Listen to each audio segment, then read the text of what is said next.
السلام علیکم جی، کیا حال چال ہے آپ سب لوگوں کے؟ میں امید کرتی ہوں کہ آپ سب بالکل ٹھیک ہوں گے، خیریت سے ہوں گے۔ ناول بخت بائی مہر النساء شاہ میر کی یہ سیکنڈ ایپیسوڈ ہے۔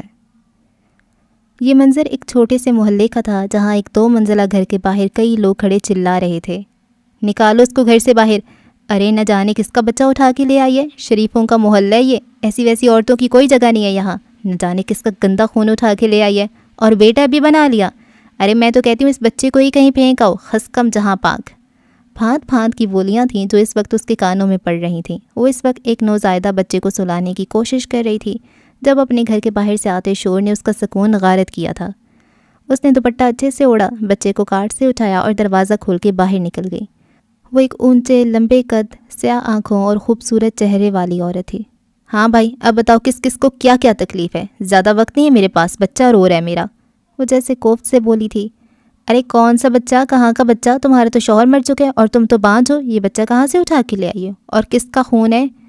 ایک موٹی سی عورت گلا پھاڑ کے چلائی تھی۔ اچھا بس یہی مسئلہ ہے یا کوئی اور بھی تکلیف ہے کسی کو؟ وہ عورت اب پرسکون تھی۔ اب کی بار ایک آدمی کی آواز اس کے کانوں میں پڑی تھی۔ ارے نہ خاندان کا کوئی عطا پتہ، نہ یہ پتہ ہے کہ یہ بچہ ہلالی بھی ہے کہ نہیں، ایسے کیسے ہم اس کو اس محلے میں رہنے دیں؟ بس یا کچھ اور بھی پوچھنا ہے؟ اس عورت نے مجمع کی جانب نظر دوڑاتے ہوئے سوال کیا تھا۔ پہلی بات، میرا شوہر جیے یا مرے تم لوگوں کا اس سے کوئی واسطہ نہیں۔ دوسرا، یہ بچہ میں جہاں سے بھی لاؤں تم لوگوں کو بتانے کی پابند نہیں ہوں کہ اس کا خون ہے، اس بات کی بھی کوئی اہمیت نہیں ہے، اور جس کو اس بچے کا خاندان جانے وہ یہ جان لے کہ یہ میرا بیٹا ہے، نفیسہ حیات کا بیٹا، عمر حیات۔ آج سے اس کا یہی خاندان ہے، اس کی یہی پہچان ہے۔ اور ایک اور بات، یہ محلہ تمہارے باپ کا نہیں ہے جو مجھے یہاں سے نکال سکو، یہ گھر میرے باپ کا ہے، میرا جو دل کرے گا اس میں وہ کروں گی، جس کو رکھنا ہوگا اس کو رکھوں گی۔ آج کے بعد اگر کسی نے میرے بیٹے کی طرف انگلی بھی اٹھائی میں ہاتھ کاٹ دوں گی اس کا۔ چلو اب سب دفعہ ہوتے نظر آؤ مجھے، میرے بچے کی نیند خراب کر دی۔ وہ بے حد پرسکون لہجے میں بولتی واپس جانے کو مڑی تھی۔ نفیسہ ہم پولیس کو بلا لیں گے، ایک آدمی نے دھمکی دی تھی۔ آہستہ بولو، میرا بیٹا بھی بہت چھوٹا ہے، اور رہی بات پولیس کی تو شاید تم بھول رہے ہو کہ میں کوئی عام عورت نہیں ہوں، میں بیرسٹر نفیسہ حیات ہوں۔ وہ ایک ایک لفظ پہ زور دیتی بولی تھی۔ اور قانون کو تم سب سے بہتر جانتی ہو، بلاؤ پولیس کو۔ تم سب جو یہاں کھڑے ہو اس وقت ایک ایک پہ اتنے کیس کروں گی، تمہاری نسلیں بھی پیشیاں بھگتیں گی۔ میرا دیور اس وقت پولیس میں ایس پی ہے، اس حساب سے پولیس میں میرے اتنے جانے والے ہیں جتنے اس محلے میں لوگ ہیں۔ ایک اور بات، اگر پولیس آئی تو مجھے ساتھ لے جائے یا نہیں، آدھا محلہ ضرور جیل جائے گا۔ یہ عورت منہ سے الفاظ نہیں لوگوں کی اوقات نکالتی تھی۔ شاید ہی کبھی تم لوگوں نے ایسی روبدار، ایسی معتبر عورت دیکھی ہو۔ حیدر صاحب، آپ نے جو گلی کے نکڑ پہ دکان کھولی ہے نا، وہ قبضے کی زمین ہے، اس بات کا ثبوت ہے میرے پاس، آپ کو تو غیر قانونی طور پہ قبضے کے کیس میں ڈالوں گی۔ اور نجمہ بیگم اب کی بس موٹی عورت کی طرف اشارہ کر کے بولی تھی، تم نے جو اپنے بیٹے کی موت کے بعد اپنی بہو کے اوپر تیزاب پھینکے اس کو مارنے کی کوشش کی تھی، اس کے لیے تمہاری بہو کو 2 منٹ میں تھانے لے جا کے تم پہ اقدام قتل کرواؤں گی۔ اور عشرت بیگم، تمہارے بیٹے پہ جو ریپ کیس ہے نا، اس کو دوبارہ شروع کروانا میرے لیے کوئی مشکل بات نہیں۔ وہ جیسے سوچ کی محظوظ ہو رہی تھیں، کسی اور کو کی تکلیف ہے یا جاؤں؟ وہ جیسے بہت جلدی میں تھی۔ مجمع کو تو گویا سانپ سونگ گیا تھا۔ تب ایک لڑکا آگے آیا جو کہ حیدر صاحب کا بیٹا تھا۔ ارے نہیں وکیل میڈم، یہ تو بہت بھلائی کا کام ہے، ہم سب کو غلط فہمی ہو گئی تھی بس۔ آپ تو ماشاءاللہ بہت نیک کام کر رہی ہیں، کسی بے سہارا کو سہارا دے رہی ہیں، اللہ آپ کو اجر دے اور آپ کی بیٹی کو لمبی عمر دے۔ رہی بات خاندان کی تو ظاہر ہے آپ لے کے آئی ہیں تو کسی اچھے خاندان کا ہی ہوگا یہ بچہ، آپ جا کر آرام کریں، میں ان سب کو دیکھ لوں گا۔ وہ لڑکا چاپلوسی کی حدوں کو پار کرتا ہوا بولا تھا۔ نفیسہ حیات ایک ملامت بھری نظر سب لوگوں پہ ڈالی اور گیٹ کھول کے اندر چلی گئیں۔ مجمع آہستہ آہستہ چھوٹنے لگا تھا۔ نفیسہ حیات کا جھوٹا اعمال نامہ لے کے آنے والے اپنا اصلی چہرہ چھپاتے پھر رہے تھے۔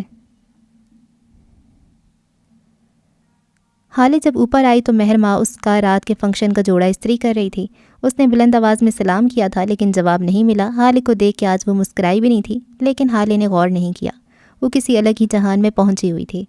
وہ گنگناتی ہوئی فریش ہونے جا رہی تھی جب اپنے عقب سے آتی مہر ماں کی آواز پہ ٹھٹکی تھی۔ مدت کی مائیوں کی رات تم کہاں تھی؟ اوف، ان کو کیسے پتہ چلا؟ حالے کو کوفت ہوئی تھی۔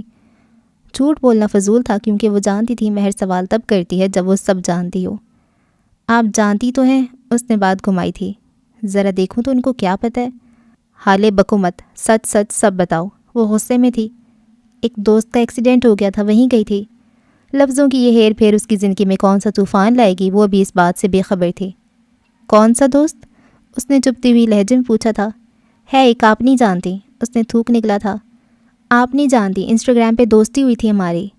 واہ حالے سلطان واہ، اب سلطان فیملی کی لڑکیاں انسٹاگرام کے دوستوں کے لیے رات کو 3 بجے سڑکوں پہ آوارہ گردی کریں گی؟ تف ہے تم پہ حالے۔ اس نے دونوں ہاتھ اوپر اٹھا لیے تھے، گویا کسی نادیدہ ہستی کو شاباش دی ہو۔ آپ ہی پلیز، میں کوئی آوارہ گردی نہیں کر رہی تھی، اس کو چوٹ لگی تھی، میں بس اس کو دیکھنے ہسپتال گئی تھی اور کچھ نہیں، آپ میرا یقین کریں۔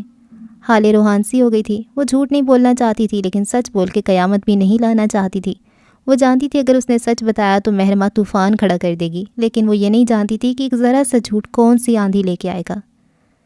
حالے جو بھی ہو، یہ غلط تھا، بہت غلط۔ شہر کے حالات کا نہیں پتہ تمہیں جو تم اکیلی نکل پڑی تھی؟ کیا ہوتا اگر وہ لڑکا مر جاتا، اس کو کچھ ہو جاتا، یا اگر وہاں پولیس آ جاتی؟ میرے خدایا، مجھے تو سوچ سوچ کے ہول اٹھ رہے ہیں۔ مہر کا بس نہیں چلتا تھا حالے کو کھینچ کے 2 تھپڑ دے مارے۔ آپ ہی میں آپ سے وعدہ کرتی ہوں آئندہ ایسا کچھ نہیں ہوگا، میں کبھی ایسی کوئی غلطی نہیں کروں گی، بلکہ میں اس لڑکے سے دوستی بھی ختم کر دوں گی۔ بس اب آپ یہ بات یہاں ختم کر دیں پلیز۔ حالے نے گویا منت کی تھی۔ کون سے اسپتال میں ہے وہ؟ مہر نے ٹھہری ہوئی لہجے میں پوچھا تھا۔ جناح ہسپتال، حالے مدھم آواز میں بولی تھی۔ اس لڑکے سے دوستی ختم کرو اور آئندہ ہم اس بارے میں بات نہیں کریں گے۔ اگلے 1 مہینے تک تم کہیں بھی اکیلی نہیں جاؤ گی، میں ساتھ جاؤں گی، اس نے فیصلہ سنایا تھا۔ جیسا آپ کہیں، لیکن 1 مہینہ بہت زیادہ ہے یار، پلیز رحم کریں۔ 2 مہینے، وہ سرد آواز میں بولی تھی۔ اچھا جیسا آپ کہیں گی وہی ہوگا، مان گئی میں، اب بس کر دیں۔ سارے ہٹلر کے جانشین میرے ہی گھر میں پیدا ہونے تھے، وہ بڑبڑائی تھی۔ میں سن رہی ہوں حالے، اب 3 مہینے۔ حالے نے بے بسی سے اپنی بڑی بہن کو دیکھا تھا اور اس سے پہلے کہ اس کی سزا سال تک پہنچتی، اس نے وہاں سے بھاگ جانے میں عافیت سمجھی۔ اس کا سارا موڈ برباد ہو چکا تھا، لیکن سفیر کا خیال آتے ہی وہ پھر سے کھل اٹھی تھی۔ وہ دونوں ایک ہیں، اسے اور کیا چاہیے تھا؟ مدت کی بارات کا فنکشن شہر کے ایک بہت بڑے ہال میں تھا۔ حالے نے آف وائٹ پیروں تک آتی گھیردار فراک کے ساتھ ریڈ دوپٹہ لیا ہوا تھا، بال ڈھیلے جوڑے میں باندھ رکھے تھے جس سے نکلتی بالوں کی کئی لٹیں اس کے چہرے پہ جھول رہی تھیں، گلے میں گلو بند اور کانوں میں بڑے بڑے آویزے پہنے وہ بہت پیاری لگ رہی تھی۔ اور آج تو چہرے پہ ایک الگ ہی نکھار سا تھا، سفیر کی محبت کا نکھار۔ سفیر نے سفید شلوار قمیص کے ساتھ بلیک کوٹ پہن رکھا تھا، اس کی بھوری آنکھوں میں آج ایک الگ ہی چمک تھی، مسکراہٹ اس کے ہونٹوں سے جدا نہیں ہوتی تھی۔ مہرماں نے ریڈ کامدار جوڑے کے ساتھ وائٹ دوپٹہ اوڑھ رکھا تھا، بال آج بھی کھلے تھے، لیکن آج اس کا موڈ ذرا خراب تھا۔ وہ بے دلی سے بیٹھی یہاں وہاں موجود لوگوں کو دیکھ رہی تھی۔ حالے اسٹیج پہ مدت کے ساتھ بیٹھی تھی اور سفیر کو کئی کاروباری لوگ گھیرے ہوئے تھے۔ ہارون اور حسن آج نہیں آئے تھے۔ ہارون صبح تک تو آنے کو تیار تھا، لیکن تھوڑی دیر پہلے اس نے مہر کو کال کرنے پہ آنے سے منع کر دیا تھا۔ حسن دادا کے ساتھ رکا تھا، فروا بیگم اور حسینہ بیگم کو خاندان میں ایک شادی پہ جانا تھا۔ مہر بری طرح بور ہو رہی تھی۔ جب اس نے سفیر کو اپنی جانب آتا دیکھا، وہ سانس روکے اسی کو دیکھے جا رہی تھی۔ کوئی اتنا پیارا کیسے ہو سکتا ہے؟ کوئی کیسے آپ کی اجازت کے بغیر آپ کے دل کا مالک بن سکتا ہے؟ اس کو دیکھ کے کیوں دل بے اختیار ہو جاتا تھا؟ کیوں اس کے مخاطب نہ کرنے پہ دل اداس ہو جاتا ہے؟ یہاں کیوں بیٹھی ہو؟ اکیلی بور ہو جاؤ گی؟ سفیر کی آواز اس کو حواسوں میں لائی تھی۔ میں سب کے ساتھ بیٹھ کر بھی بور ہو رہی ہوتی ہوں، اس لیے یہاں گئی، وہ نارمل لہجے میں بولی تھی۔ سفیر اب اس کے سامنے والی کرسی پہ بیٹھ چکا تھا۔ اچھا، سب کے ساتھ بیٹھ کے بھلا کون بور ہوتا ہے؟ اس نے استفسار کیا تھا۔ انسان کو خوش ہونے کے لیے ہجوم کی ضرورت نہیں ہوتی۔ اگر اس کا دل خوش ہے تو وہ ایک ویران جنگل یا پھر اکیلے کمرے میں بھی خوش ہو سکتا ہے، اور اگر اس کا دل اداس ہو تو یہ محفلیں، یہ رونقیں، یہ لوگ، یہ سب کچھ بیکار ہے۔ مہر ٹیبل کے کونے کو ناخن سے کھرچتے ہوئے جذبات سے آری لہجے میں بولی تھی۔ اچھا، مجھے تو ایسا نہیں لگتا، وہ اسٹیج پہ بیٹھی حالے کو دیکھتا بول رہا تھا۔ مجھے لگتا ہے آپ کے پاس ایک ایسا شخص ضرور ہوتا ہے جو آپ کو تب سن سکتا ہے جب آپ کا دل بوجھل ہو۔ اسے وہ وقت یاد آیا جب ایک حادثے میں اس کے بچپن کی دوست کی موت ہو گئی تھی اور حالے نے اس کو سنا تھا۔ ان دونوں کی بچپن کی شرارتیں، جوانی کے قصے، اس نے باقی لوگوں کی طرح اس کو صبر کی تلقین کرنے کی بجائے اس کا دل ہلکا کیا تھا۔ آپ کو تب موٹیویٹ کرے جب ساری دنیا آپ کو یہ کہہ رہی ہو کہ یہ کام آپ سے نہیں ہوگا۔ اسے یاد آیا کس طرح حالے نے اس کی اسلام آباد میں کمپنی کی نئی برانچ کھولنے پہ اس کی حوصلہ افزائی کی تھی، نہ کہ باقی لوگوں کی طرح اس کے حوصلے پست کیے تھے۔ جب آپ کا ڈارک فیس چل رہا ہو تب آپ کو صحیح مشورے دے جس سے آپ بغیر جھجکے کوئی بھی بات کہیں۔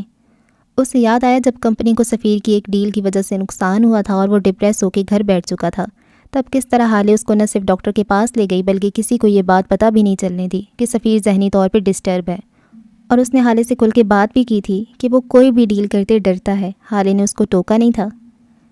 ایسا انسان جو آپ کو خوشی دے، جس کی محبت بے لوث ہو، وہ شخص آپ کے دل کا موسم بھی اچھا کر سکتا ہے اور آپ کی تنہائی کا ساتھی بھی بن سکتا ہے۔ ہجوم واقعی آپ کو خوش نہیں کر سکتا، لیکن ہجوم میں بیٹھا وہ ایک شخص کر سکتا ہے۔ اس کی بات ختم ہو گئی تھی مگر وہ اب بھی حالے کو ہی دیکھ رہا تھا۔ مہر جیسے کسی ٹرانس کسی کیفیت میں اس کی باتیں سن رہی تھی۔ وہ جو ہی چپ ہوا مہر اس ٹرانس سے نکلی تھی۔ کیا سب کے پاس ایسا شخص ہوتا ہے؟ مہر نے اس کو دیکھتے ہوئے پوچھا تھا۔ نہیں، سب کے پاس نہیں ہوتا، صرف ان کے پاس ہوتا ہے جو خوش نصیب ہوں۔ وہ حالے کو دیکھ کے مسکراتے ہوئے بول رہا تھا۔ مہر اس کی نظروں کا ارتکاز نہیں دیکھ رہی تھی، وہ بس سفیر سلطان کو دیکھ رہی تھی، یا شاید وہ اس وقت کچھ اور دیکھنا نہیں چاہتی تھی۔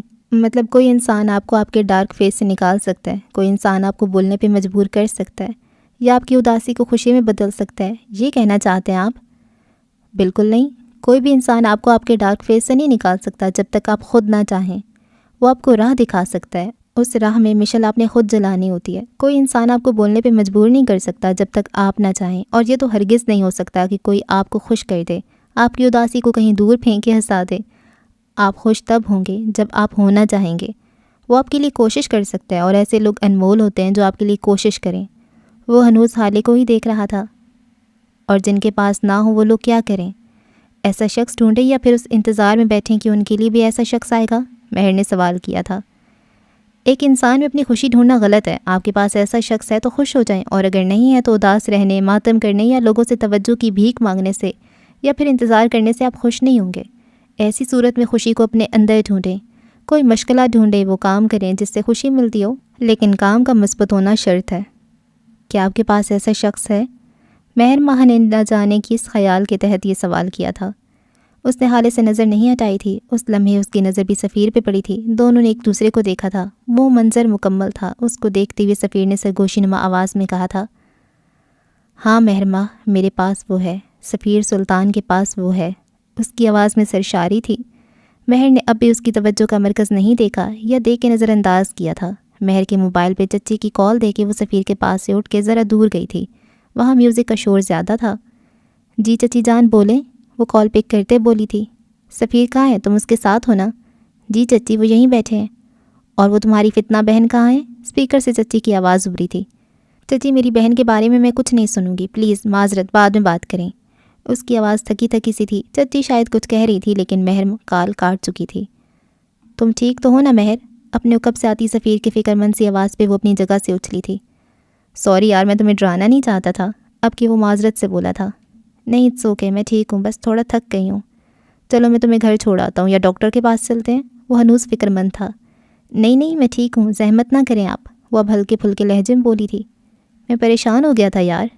میرے لیے؟ وہ حیرت سے پوچھ رہی تھی۔ جی نہیں، وہ جو پیچھے ریڈ جوڑے والی لڑکی ہے نا، اس کے لیے۔ بیچاری نے کتنا ہیوی ڈریس کیری کیا ہوا ہے نا۔ اوف، میں آپ سے باتوں میں نہیں جیت سکتی، وہ ہار مانتی ہوئی بولی تھی۔ حالے کے پاس چلتے ہیں، وہ بہانہ بنا کے اسے ٹال گئی تھی۔ تھوڑی دیر بعد وہ تینوں ایک ہی ٹیبل پہ بیٹھے کھانا کھا رہے تھے۔ ویسے بچوں، میں سوچ رہی تھی بابا صحیح کہہ رہے تھے مدت کے بابا کے بارے میں، وہ کانٹے کے ساتھ سلاد کا ٹکڑا منہ میں رکھتے بولی تھی۔ کیا کہتے ہیں بابا؟ اس نے مسکرا کے پوچھا تھا۔ سفیر کی ذرا سی فکر پہ اس کی مسکراہٹ واپس آ چکی تھی۔ یہی کہ سارا پیسہ ڈرگس کی سپلائی سے آیا ہے۔ مہر کو پانی پیتے پیتے اچھو لگا تھا۔ خدا کا خوف کرو لڑکی، ہم ان کی بیٹی کی شادی میں آئی ہوئی ہیں، کسی نے سن لیا تو کیا ہوگا؟ مہر نے گویا اس کی عقل پہ ماتم کیا تھا۔ نہ تو ان کو یہ سب پہلے سوچنا چاہیے تھا نا، بندہ ایسے کام کرے ہی نہ کہ کسی کے سننے کا خوف ہو۔ اس وجہ سے کوئی اثر ہی نہیں ہوا تھا۔ سفیر مسکرا کے اس کی ساری بات سن رہا تھا۔ وہ سفیر سے کترا رہی تھی لیکن اس پہ کچھ بھی ظاہر نہیں ہونے دینا چاہتی تھی۔ وہ مسکراہٹ دبائے اس کی ساری کارروائی دیکھ رہا تھا۔ تم یہ سب کیسے کہہ سکتی ہو حالے؟ کوئی ٹھوس ثبوت ہے تمہارے پاس؟ سفیر کے ڈائریکٹ اس کو مخاطب کرنے پہ وہ ذرا گڑبڑائی تھی لیکن اگلے ہی سیکنڈ خود کو کمپوز کر لیا تھا۔ کیٹرنگ سے لے کر ڈیکوریشن تک، ڈریسنگ سے لے کر جیولری تک، ہر چیز پہ پانی کی طرح پیسہ بہایا گیا ہے۔ مدت کے والد ایک کالج میں پرنسپل ہیں، زیادہ سے زیادہ کتنی پے ہوگی؟ 3 لاکھ، 4 لاکھ یا 5 لاکھ؟ 6 لاکھ کا تو کل مدت نے لہنگا پہنا تھا۔ چلو اگر اس سے بھی زیادہ ہوئی تب بھی ان کی تنخواہ میں یہ سب ہونا ناممکن ہے۔ سائیڈ بزنس ان کا کوئی ہے نہیں، اور بیٹے بھی دونوں بھی پڑھ رہے ہیں۔ پیسہ آیا کہاں سے؟ وہ مکمل جاسوس بنی پوچھ رہی تھی۔ سفیر نے باقاعدہ تالی بجا کے اس کو شاباش دی تھی۔ بھائی کمال ہے کزن، تم تو جاسوس نکلی پکے والی۔ کیا یہ انگلش پڑھ کے خود کو ضائع کر رہی ہو؟ یار تمہیں تو فورس جوائن کرنی چاہیے، ہے نا؟ میری بھی یہی وش ہے، لیکن امی جوتے ماریں گی۔ اس نے آخر میں جس انداز سے کہا تھا سفیر اپنا کہکا روک نہیں پایا تھا۔ حالے ابھی اگر تمہارے منہ سے ایک لفظ بھی نکلا نا تو میں نے یہیں جوتا اتار لینا ہے، مہر ماتیش سے بولی تھی۔ اچھا بھائی چپ ہوں، وہ جل کے بولی تھی۔ ویسے یہ ہارون کیوں نہیں آیا؟ اس نے بات پلٹتی تھی۔ اس کی طبیعت ٹھیک نہیں، مہر نے جواب دیا۔ سب سیٹ کر دوں گی اس کی طبیعت میں، صبح ہونے دیں، ذرا کر لے آرام اس نے جتنا کرنا ہے. اس کی اتنی ہمت، مجھے بتانا بھی گوارا نہیں کیا. دیکھ لوں گی اس کو. وہ جلتی ہوئی بول رہی تھی. تم نے تو کہا تھا ریڈ اور آف وائٹ کی تھیم ہے لڑکیوں کی، لیکن یہاں تو سب نے سلور اور ریڈ پہنا ہے. سفیر نے ذرا جیسے یاد آنے پہ پوچھا تھا. وہ اصل میں مجھے کلرز کے بارے میں زیادہ پتہ نہیں ہے. حالے کان کھجاتی شرمندہ سی بولی تھی. ابھی سفیر کوئی جواب دیتا کہ اس کو دادا کی کال موصول ہوئی تھی. اگلے 2 منٹ تک وہ دادا سے بات کرتا رہا اور جیسے ہی کال ختم ہوئی اس نے حالے اور مہر کو اٹھنے کا کہا تھا. دادا جان نے کہا اب بس گھر پہنچو، ان سے اپنے پوتا اور پوتی کی جدائی برداشت نہیں ہو رہی اب. سفیر مسکراتے ہوئے بتا رہا تھا. جب اس نے مہر ماں کے چہرے کو تاریک ہوتے دیکھا، حالے نے بھی مہر کی طرف دیکھا تھا اور اب ان دونوں کو صورتحال کی سنگینی کا احساس ہوا تھا. سفیر جی بھر کے شرمندہ ہوا تھا. انہوں نے یہ بھی کہا ہے کہ ان کو اپنی نواسی بھی یاد آ رہی ہے. اس نے اپنے حساب سے بات سنبھالنے کی کوشش کی تھی، لیکن مہر ماں کے چہرے کی زخمی مسکراہٹ اس کو مزید گلٹ میں مبتلا کر گئی تھی. جیسے میں جانتی نہیں ان کو، ہے نا. میں کار میں انتظار کر رہی ہوں، آپ دونوں آ جاؤ. وہ اسی زخمی مسکراہٹ سے کہتی، لوگوں کے درمیان راستہ بناتی، تیز تیز چلتی خارجی دروازے کی جانب بڑھ گئی تھی. دادا کو ایسا نہیں کرنا چاہیے، حالے افسوس سے بولی تھی. کبھی کبھی وہ بہت روڈ ہو جاتے ہیں مہر کے ساتھ، یہ زیادتی ہے، ان کو ایسا نہیں کرنا چاہیے. جو کچھ ہوا اس میں مہر کا قصور نہیں تھا. اس کو کس گناہ کی سزا دے رہے ہیں دادا جان؟ سفیر بے بسی سے بولا تھا. ایسا نہیں تھا کہ اس نے دادا جان سے اس بارے میں بات نہیں کی تھی. وہ کافی بار اس بارے میں بات کر چکا تھا، لیکن دادا جان کا رویہ بہتر ہونے کی بجائے اور خراب ہو گیا تھا. ایسا نہیں تھا کہ وہ مہر کو جھڑکتے تھے یا اس پہ غصہ ہوتے. وہ اس کو مخاطب بھی نہیں کرتے تھے. وہ اگر کھانا لاتی تو وہ چپ چاپ کھا لیتے، لیکن اگر وہی کھانا حالے لے جاتی تو دادا اس کے ساتھ گھنٹوں باتیں کرتے، اس کھانے کو ڈسکس کرتے. وہ ان کو دوا دیتی تو 100 نخرے کرتے، لیکن جب بھی مہر یہ سب کام کرتی تو وہ ایسے چپ چاپ بیٹھے رہتے گویا کسی نے ان سے قوت گواہی چھین لی ہو. سفیر کے بات کرنے سے یہ ہوا تھا کہ اب انہوں نے مہر کا لایا ہوا کھانا کھانا چھوڑ دیا تھا. اس کی لائی ہوئی چائے پڑے پڑے ٹھنڈی ہو جاتی. اس کی دی ہوئی دوا وہ کچرا دان کی نظر کرتے تھے. مہر ماں چپ چاپ یہ سب سہ رہی تھی. اس نے کبھی کسی سے شکایت نہیں کی تھی، لیکن وہ یہ بھی جانتی تھی کہ سب لوگ اس کے ساتھ یوسف سلطان کا یہ سلوک دیکھ کر برا لگنے کے باوجود کچھ کر نہیں سکتے تھے. وہ تینوں گاڑی میں آ کے بیٹھے تھے. حالے پچھلی سیٹ پہ تھی جبکہ مہر سفیر کے ساتھ آگے بیٹھی تھی. غیر معمولی خاموشی سے سفر کٹ رہا تھا جب مہر کے کانوں میں سفیر کی آواز آئی. مہر یار اب تم اداس تو مت ہو نا، میں کروں گا دادا جان سے بات، وہ ٹھیک ہو جائیں گے.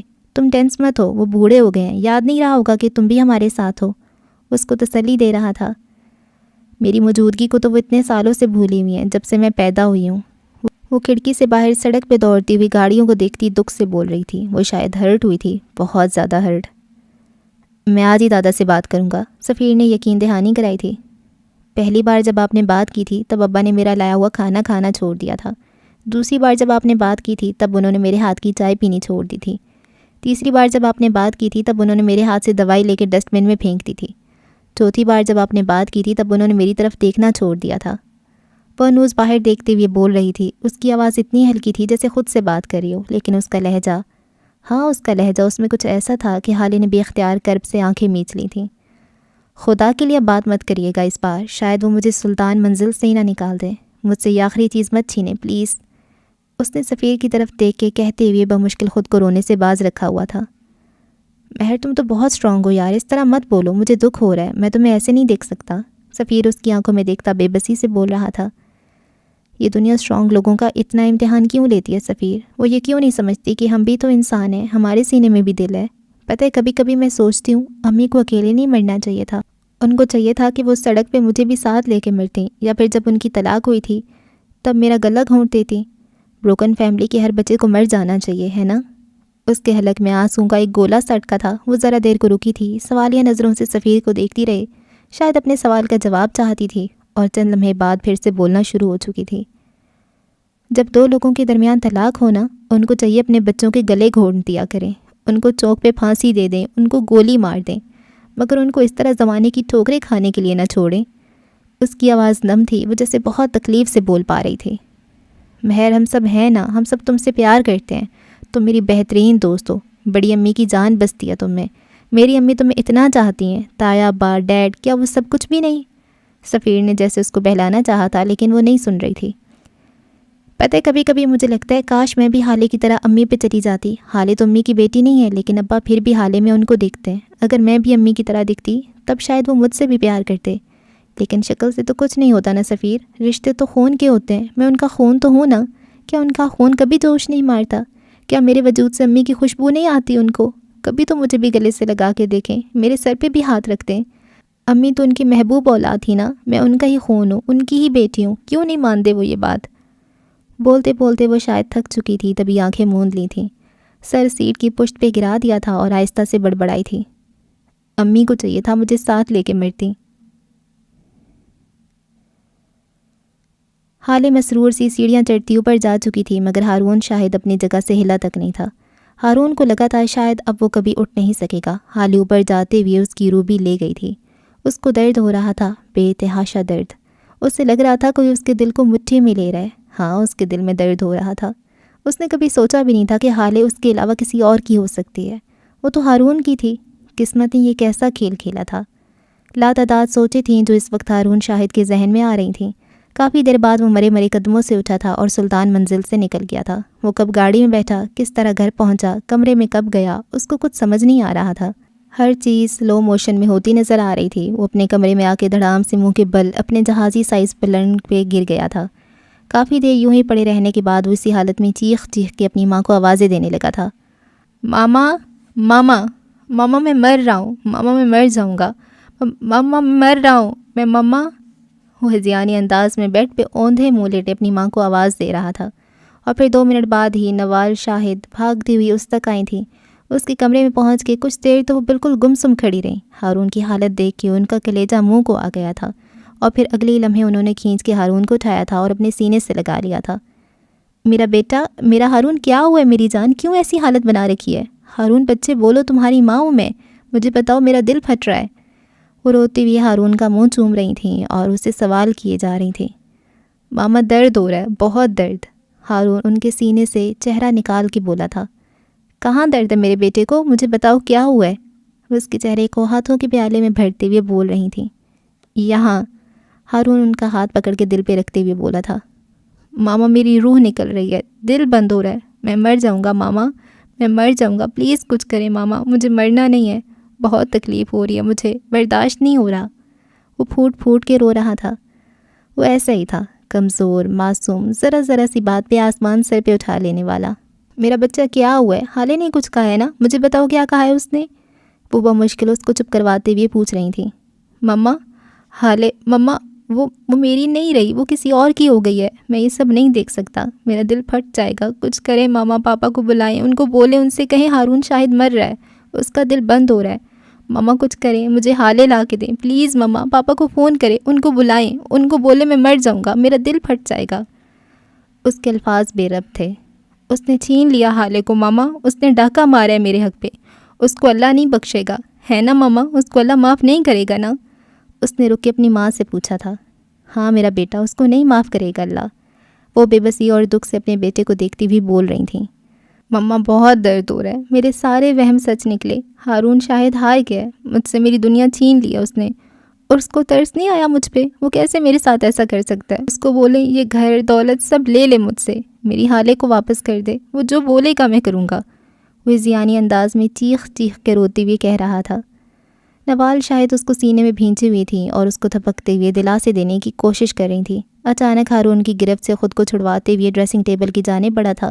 نوال بے بسی سے اس کو دیکھتی رہ گئی تھی۔ ان کو پتہ تھا اب کیا ہوگا، اور اگلے ہی پل وہ ڈریسنگ کی ایک ایک چیز اٹھا کے زمین پہ مارتا جا رہا تھا، کرسی کو ٹھوکر مار کے دور پھینک دیا تھا اور پاگلوں کی طرح چیخ چیخ کے بول رہا تھا۔ اسے ایک بار پھر بچپن والا دورہ پڑا تھا۔ نہیں بلائیں گی نا پاپا کو؟ نہیں کریں گی آپ لوگ میرے لیے کچھ بھی نہیں؟ میں نہیں ہوں نا آپ کا بیٹا؟ آپ کو پرواہ ہی نہیں ہے میری؟ میں خود کو مار دوں گا مما، سب کو مار دوں گا، حالے میری ہے، وہ اس کو مجھ سے نہیں چھین سکتا۔ اس نے اب اپنے بالوں کو مٹھی میں جکڑ لیا تھا۔ بلائیں اپنے شوہر کو، کریں کال، ابھی کے ابھی بلائیں ان کو، بولیں ایک بیٹا تو مر گیا، اب دوسرے کے مرنے سے پہلے اس کو بچا لیں۔ وہ بری طرح چیخ رہا تھا۔ شور کی آواز سن کر ملازمہ دوڑتی ہوئی آئی تھی اور پھر اگلے ہی پل کمرے کی حالت اور ہارون کا جنونی انداز دیکھ کر باہر کی جانب بھاگی تھی۔ اس کو پتہ تھا اب کیا کرنا ہے۔ نوال بیگم اٹھ کے اس کے پاس جانے لگی تھیں جب ہارون کی دھاڑتی آواز نے ان کے پیروں کو زنجیر کیا تھا۔ میرے قریب مت آنا ورنہ میں خود کو مار لوں گا۔ اور نوال بے بسی سے ہونٹ کاٹتے بہتے ہوئے آنسوؤں سے وہیں کھڑی رہ گئیں۔ ان کا دل کٹ رہا تھا۔ ہارون کو ایسے دیکھ کے انہوں نے فون اٹھایا تھا اور ڈاکٹر بصیر کا نمبر ملانے لگی تھی۔ ہارون مسلسل چیخ رہا تھا۔ جب ان کو ہارون کے تینوں گارڈز اندر آتے دکھائی دیے تھے، ان کے پیچھے ملازمہ بھی تھی، تینوں بھاگتے ہوئے آئے تھے اور برق رفتاری سے اس کو اپنے بازوؤں میں جکڑ لیا تھا۔ وہ تھک چکا تھا، تبھی مزاحمت ترک کر کے خود کو ان کے حوالے کر چکا تھا۔ آدھے گھنٹے بعد نوال نے ڈاکٹر بصیر کو آتے دیکھا تھا۔ ہارون ان کی گود میں سر رکھے کسی سہمے ہوئے بچے کی طرح لیٹا ہوا تھا۔ ڈاکٹر نے ہارون کا چیک اپ کر کے اس کو سکون آور انجیکشن دے دیا تھا۔ وہ کسی معصوم بچے کی طرح اپنی ماں کی گود میں سو رہا تھا۔ ڈاکٹر نے نوال بیگم کو اس کی حالت کے بارے میں آگاہ کر دیا تھا۔ ان کا کہنا تھا کہ ہارون نے کسی بات کی بہت زیادہ ٹینشن لے لی ہے اور اس کا نروس بریک ڈاؤن ہوتے ہوتے بچا ہے۔ اس کو خوش رکھیں اور پریشانی کی باتوں سے دور رکھیں۔ ڈاکٹر یہ کہہ کر جا چکے تھے، لیکن نوال شاہد کا سکون غارت کر گئے تھے۔ دراصل شاہد اور نوال کو اللہ نے 2 جڑواں بیٹوں سے نوازا تھا۔ جیسا کہ عموماً ایسے کیسز میں ہوتا ہے، ایک بچہ کمزور ہوتا ہے اور دوسرا مضبوط۔ اس کیس میں ہارون وہ کمزور بچہ تھا۔ اس کے اعصاب شروع سے کمزور تھے، لیکن اپنے بھائی کی موت کے بعد وہ بہت چڑچڑا ہو گیا تھا۔ وہ ہر چھوٹی چھوٹی بات پہ اسی طرح توڑ پھوڑ کرتا رہتا۔ زیادہ تر ایسا تب ہوتا جب اس کی اور حالی کی لڑائی ہوتی تھی۔ وہ خود پہ قابو نہیں رکھ پاتا تھا۔ ڈاکٹرز کا کہنا تھا کہ اس کو غصے پہ قابو پانے کی ضرورت ہے، لیکن ہارون کی ماں کبھی بھی اس کو کسی انسٹیٹیوٹ میں داخل کروانے کے لیے راضی نہیں ہوئی تھی۔ تب انہوں نے ہارون کو یہ کہہ کے ڈرایا تھا کہ اگر اس نے اپنی یہ حرکتیں نہیں چھوڑیں تو وہ اس کو امریکہ بھیج دیں گی، حالے سے دور۔ اس کا نتیجہ یہ نکلا کہ اب اس نے غصہ کافی حد تک کنٹرول کر لیا تھا، کسی سے لڑنا جھگڑنا بھی چھوڑ دیا تھا، اور اب تو پچھلے 10 سالوں سے اس نے ایسی کوئی توڑ پھوڑ یا چھوٹی چھوٹی چیزوں پہ غصہ کرنا بھی چھوڑ دیا تھا۔ نوال بیگم کو لگا تھا ہارون ٹھیک ہو چکا ہے، لیکن وہ غلط تھیں۔ کم از کم آج ان کو اس بات کا یقین ہو چکا تھا کہ بچوں کو ڈرا دھمکا کے ان کی بری عادتیں نہیں چھڑوائی جا سکتی۔ بیماریاں علاج سے ٹھیک ہوتی ہیں، دھمکیوں سے نہیں۔ آج انہوں نے یہ اعتراف کیا تھا۔ ساری رات مہر ماں نے آنکھوں میں کاٹی تھی۔ یوسف صاحب کی باتوں سے جو تکلیف ہوئی تھی، اس کو آج وہ سب باتیں یاد آ رہی تھیں۔ وہ رونا چاہتی تھی، لیکن آنسو شاید گلے میں اٹک گئے تھے۔ اس کی ماں نے 6 سال تک اس کو پیار نہیں کیا تھا، بس خاموشی سے اس کے کام کرتی رہتی۔ کبھی کبھی تو اس کے کام بھی اپنی بھابھی کے ذمہ کر کے خود گھنٹوں بیٹھی جانے کیا کیا سوچتی رہتی۔ وہ بچی تھی، ماں کی تکلیف نہیں جانتی تھی، لیکن پھر بھی وہ چاہتی تھی کہ اس کی ماں بھی فروا ممانی اور ماما کی طرح اس کے ساتھ شاپنگ کرے، اس کو اپنے ہاتھ سے کھلائے۔ مہر ماں شروع سے ہی بہت حساس تھی۔ اس کو اپنی ماں کی چپ بہت بری لگتی تھی، لیکن وہ ابھی اس سب کی وجہ اور مطلب سمجھنے کے لیے بہت چھوٹی تھی۔ فجر کی اذان ہوئے 15 منٹ گزر چکے تھے جب مہر کے وجود میں ہلکی سی جنبش ہوئی۔ اس نے رات والا ڈریس پہن رکھا تھا، مٹا مٹا سا میک اپ۔ وہ آہستہ سے اٹھی تھی، بالوں کو جوڑے میں باندھا، الماری سے سادہ کاٹن کا سیاہ سوٹ نکالا اور واش روم میں گھس گئی۔ 10 منٹ بعد وہ گیلے چہرے کے ساتھ باہر آئی تھی۔ اس کے چہرے سے اب بھی پانی کے شفاف قطرے ٹپک رہے تھے۔ دوپٹہ نماز کے سٹائل میں لپیٹ رکھا تھا۔ بیڈ کی سائڈ دراز سے جائے نماز اٹھا کے وہ بالکنی میں آ گئی تھی۔ نماز پڑھ کے جو ہی اس نے دعا کے لیے ہاتھ اٹھائے، اس کی آنکھیں بھیگنے لگی تھیں۔ چند ہی لمحوں میں اس کا چہرہ آنسوؤں سے بھیگ چکا تھا۔ یا اللہ، میرا کیا قصور ہے؟ میں نے آخر ایسا کیا گناہ کر لیا جس کی سزا ختم ہی نہیں ہو رہی؟ ابا مجھ سے اتنی نفرت کیوں کرتے ہیں؟ وہ کیوں نہیں مجھ سے حالے جتنا پیار کرتے؟ میں تو نگین سلطان کی بیٹی ہوں نا، پھر کیوں نہیں وہ مجھ میں اپنی بیٹی کو دیکھتے؟ یا اللہ مجھ پہ رحم کر، میرے مالک، میں بھی تو تیری بندی ہوں، ان کے دل میں میرے لیے محبت ڈال دے پلیز اللہ۔ وہ روتے ہوئے ہچکیوں کے درمیان کہتی جا رہی تھی۔ کافی دیر روتے رہنے کے بعد اب اس کا دل ہلکا ہو گیا تھا۔ وہ اٹھی تھی، جائے نماز تہہ کر کے رکھی اور دوبارہ بالکنی میں آ کر کھڑی ہو گئی تھی۔ اس کی نگاہ جب نیچے لان کی جانب گئی تو اس کو سفیر نظر آیا۔ وہ شاید جاگنگ سے واپس آیا تھا۔ اس کے بھورے بال ماتھے پہ بکھرے تھے۔ وہ مسکراتے ہوئے مہر کو نیچے آنے کا اشارہ کر رہا تھا۔ اس کو دیکھتی ہی ساری کلفت دور ہو گئی تھی۔ دل کا موسم خوشگوار ہو گیا تھا۔ کون سا غم، کہاں کا غم، اس کو کسی چیز کی پرواہ نہیں تھی۔ اگر یہ بھوری آنکھوں والا شخص اس کے ساتھ ہو، یہ شخص مہر ماں کا عشق تھا، اس بات میں کوئی شک نہیں تھا۔ وہ جب نیچے گئی تب تک سفیر بھی گھر کے اندر آ چکا تھا۔ ناشتہ ملے گا کزن؟ اس کو دیکھتی وہ حشاش بشاش سا بولا تھا۔ جی بالکل کزن، کیوں نہیں ملے گا؟ وہ خوش دلی سے بولی تھی۔ تو بناؤ جلدی سے، اور پلیز کچھ ہلکا پھلکا سا بنانا۔ کل بھی حالے نے گھی سے بھرے پراٹھے اور میٹھی چائے پلا دی تھی، آج ایکسٹرا ورک آؤٹ کرنا پڑا ہے مجھے، وہ بیچارگی سے بتا رہا تھا۔ وہ دونوں اب چلتے ہوئے کچن کی جانب جا رہے تھے۔ تو آپ منع کر دیتے، نہیں کھاتے؟ مہر کچن میں آتی ہوئی سہولت سے بولی تھی۔ یہی تو بات ہے، اس کو کون منع کرے؟ وہ عام سے لہجے میں بولا تھا، مگر اس کی آنکھوں کی چمک وہ عام نہیں تھی۔ مہر نے جواب نہیں دیا، وہ رک کے اس کی آنکھوں میں دیکھ رہی تھی۔ تو غیبت ہو رہی ہے میری یہاں؟ حالے کے مشکوک انداز پہ سفیر ٹھٹک کے مڑا تھا، جبکہ مہر ماں کو کوئی حیرت نہیں ہوئی تھی۔ وہ اب حالے کی ان چھاپوں کی عادی ہو گئی تھی۔ تم روز اتنی جلدی اٹھ جاتی ہے کزن، کیا رات میں سوتی نہیں ہو؟ سفیر اب شیلف پہ بیٹھا اس سے سوال کر رہا تھا۔ میں اپنی 8 گھنٹے کی نیند پوری کر کے اٹھی ہوں، اور آپ کی اطلاع کے لیے عرض ہے کہ الحمدللہ میں بھی مسلمان ہوں، اور فجر کا وقت ہے، ظاہر ہے مجھے اٹھنا ہی تھا، وہ آرام سے بتا رہی تھی۔ اچھا اب ادھر آؤ، میرے ساتھ ناشتہ بنوا دو مس مسلمان۔ مہر ماں انڈا پھینٹتے ہوئے بولی تھی۔ سوری آپی، ایسے ناشکروں کے لیے حال سلطان ناشتہ نہیں بناتی۔ سفیر کو جتاتی نظروں سے دیکھتی وہ باہر نکل گئی تھی۔ یہ ایسی ہے، ایک پل میں آسمان پہ بٹھا دیتی ہے اور اگلے لمحے زمین پہ گرا دیتی ہے، مہر ماں مصروف سی بولی تھی۔ کوئی بات نہیں، اس کی باتوں کا برا نہیں مانتا میں جا کے فریش ہو جاتا ہوں، تم ناشتہ بنا کے مجھے بلا لینا۔ وہ یہ کہتا کمرے کی طرف چلا گیا تھا۔ مہر اس کی چوڑی پشت کو دیکھتی رہ گئی تھی۔ اسے کچھ عجیب سا لگا تھا، بہت عجیب۔ نوال شاہد نے ساری رات ہارون کے سرہانے بیٹھ کے گزاری تھی۔ شاہد کو انہوں نے رات ہی کال کر کے گھر آنے کو کہا تھا۔ وہ ایک لمحے کو نہیں سوئی تھی۔ شاہد حسین تھوڑی دیر پہلے پہنچے تھے۔ وہ ان کی گاڑی کی آواز سن چکی تھی، لیکن ہارون کے پاس سے اٹھنے کی جرت نہیں کر سکیں۔ 10 منٹ بعد شاہد ان کو کمرے میں آتے دکھائی دیے۔ کیا ہو گیا تمہیں؟ اتنی عجلت میں کیوں بلایا؟ مجھے جانتی بھی ہو کتنا کام۔ ان کے باقی الفاظ منہ میں ہی دم توڑ گئے جب انہوں نے ہارون کو بچوں کی طرح ماں کی گود میں لیٹا دیکھا۔ سائڈ ٹیبل پر بڑی دوائیوں نے ان کی روح کھینچ لی تھی۔ کیا پھر سے وہی سب؟ وہ بمشکل بولے تھے۔ ہاں، پھر سے وہی سب، نوال نے ان کی طرف دیکھے بغیر جواب دیا تھا۔ وجہ؟ سوال ہوا تھا۔ حال سلطان، جواب آیا تھا۔ اسی وقت ہارون کی آنکھ کھلی تھی، اس کا سر بری طرح دکھ رہا تھا۔ پانی؟ اس کی نکاہت زدہ آواز سن کے شاہد کو لگا تھا جیسے کسی نے ان کا دل مٹھی میں لیا ہو۔ ہارون بیٹا کیا ہوا ہے؟ تم ٹھیک تو ہو؟ یہ کیوں آئے یہاں؟ ماما ان کو بولے یہاں سے چلے جائیں، میں ان سے کوئی بات نہیں کرنا چاہتا۔ وہ اب رات کی طرح چلا نہیں رہا تھا، اس کے لہجے میں بے بسی تھی۔ ہارون تم جو کہو گے میں کروں گا، بس مجھ سے منہ نہ پھیرو پلیز بیٹا۔ پاپا آپ جائیں، آپ کچھ نہیں کر سکتے، میرا سب کچھ ختم ہو گیا، کچھ نہیں بچا، میں خالی ہاتھ ہوں پاپا، وہ مجھ سے دور جا رہی ہے، میرے ہاتھ خالی ہیں، یہ دیکھے نا۔ وہ اپنے ہاتھ ان کے آگے کرتا بکھرے ہوئے لہجے میں بول رہا تھا۔ وہ اب پھر سے رو رہا تھا۔ شاہد حسین نے اس کے ہاتھ باری باری چومے تھے۔ نہیں میرا بیٹا، تم بتاؤ ہوا کیا ہے، کچھ تو بولو۔ پاپا سفیر، اس سفیر نے مجھ سے سب چھینے، اس نے حالے سے کہا ہے وہ اس سے شادی کرے گا۔ میں آپ کو کہتا تھا پھپھو سے بات کریں، آپ نے نہیں سنی نا میری، آپ نے کبھی میری نہیں سنی۔ شاہد صاحب کے دل کو جیسے قرار آیا تھا۔ سفیر نے بس پرپوز ہی تو کیا ہے، مطلب بات اتنی نہیں بگڑی۔ تو بیٹا یہ سب سفیر نے کہا، حالے نے اس کو کیا جواب دیا؟ وہ اس کی باقی باتوں کو نظر انداز کر چکے تھے۔ وہ چپ تھی بابا، اس نے کچھ نہیں کہا۔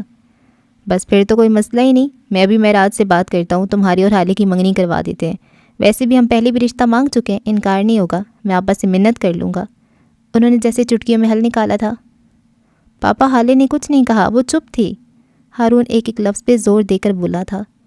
اس کی چپ کا مطلب ہے اس کو کوئی مسئلہ نہیں ہے، ورنہ حالے جیسی لڑکی چپ نہیں رہتی، وہ اس کو اسی وقت کلیئر کرتی، وہ سفیر کا سر پھاڑ دیتی۔ پاپا وہ چپ تھی کیونکہ وہ راضی تھی۔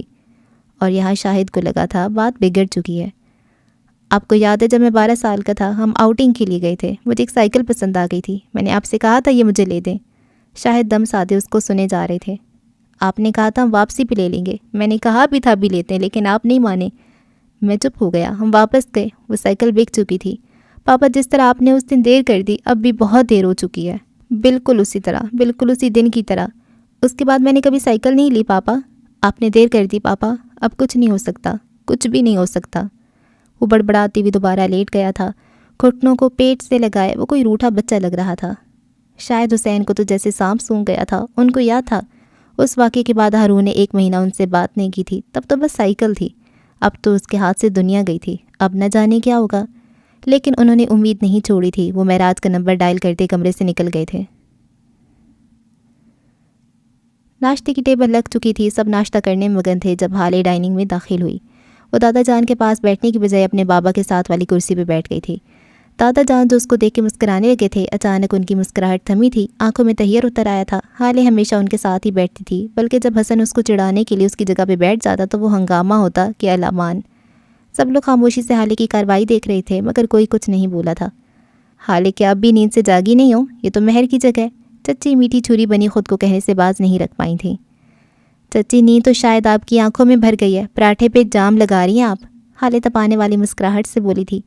چچی کے تو مانو کپڑوں کو بھی آگ لگ گئی تھی، خون خوار نظروں سے حالے کو بس دیکھ کے رہ گئی تھی کہ دادا کی موجودگی میں کچھ اور کہہ بھی نہیں سکتی تھی۔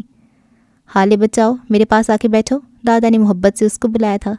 نہیں دادا جان، میں یہیں ٹھیک ہوں، مہر جوس دینا، دادا کو نارمل لہجے میں جواب دے کے اگلا جملہ مہر سے کہا تھا۔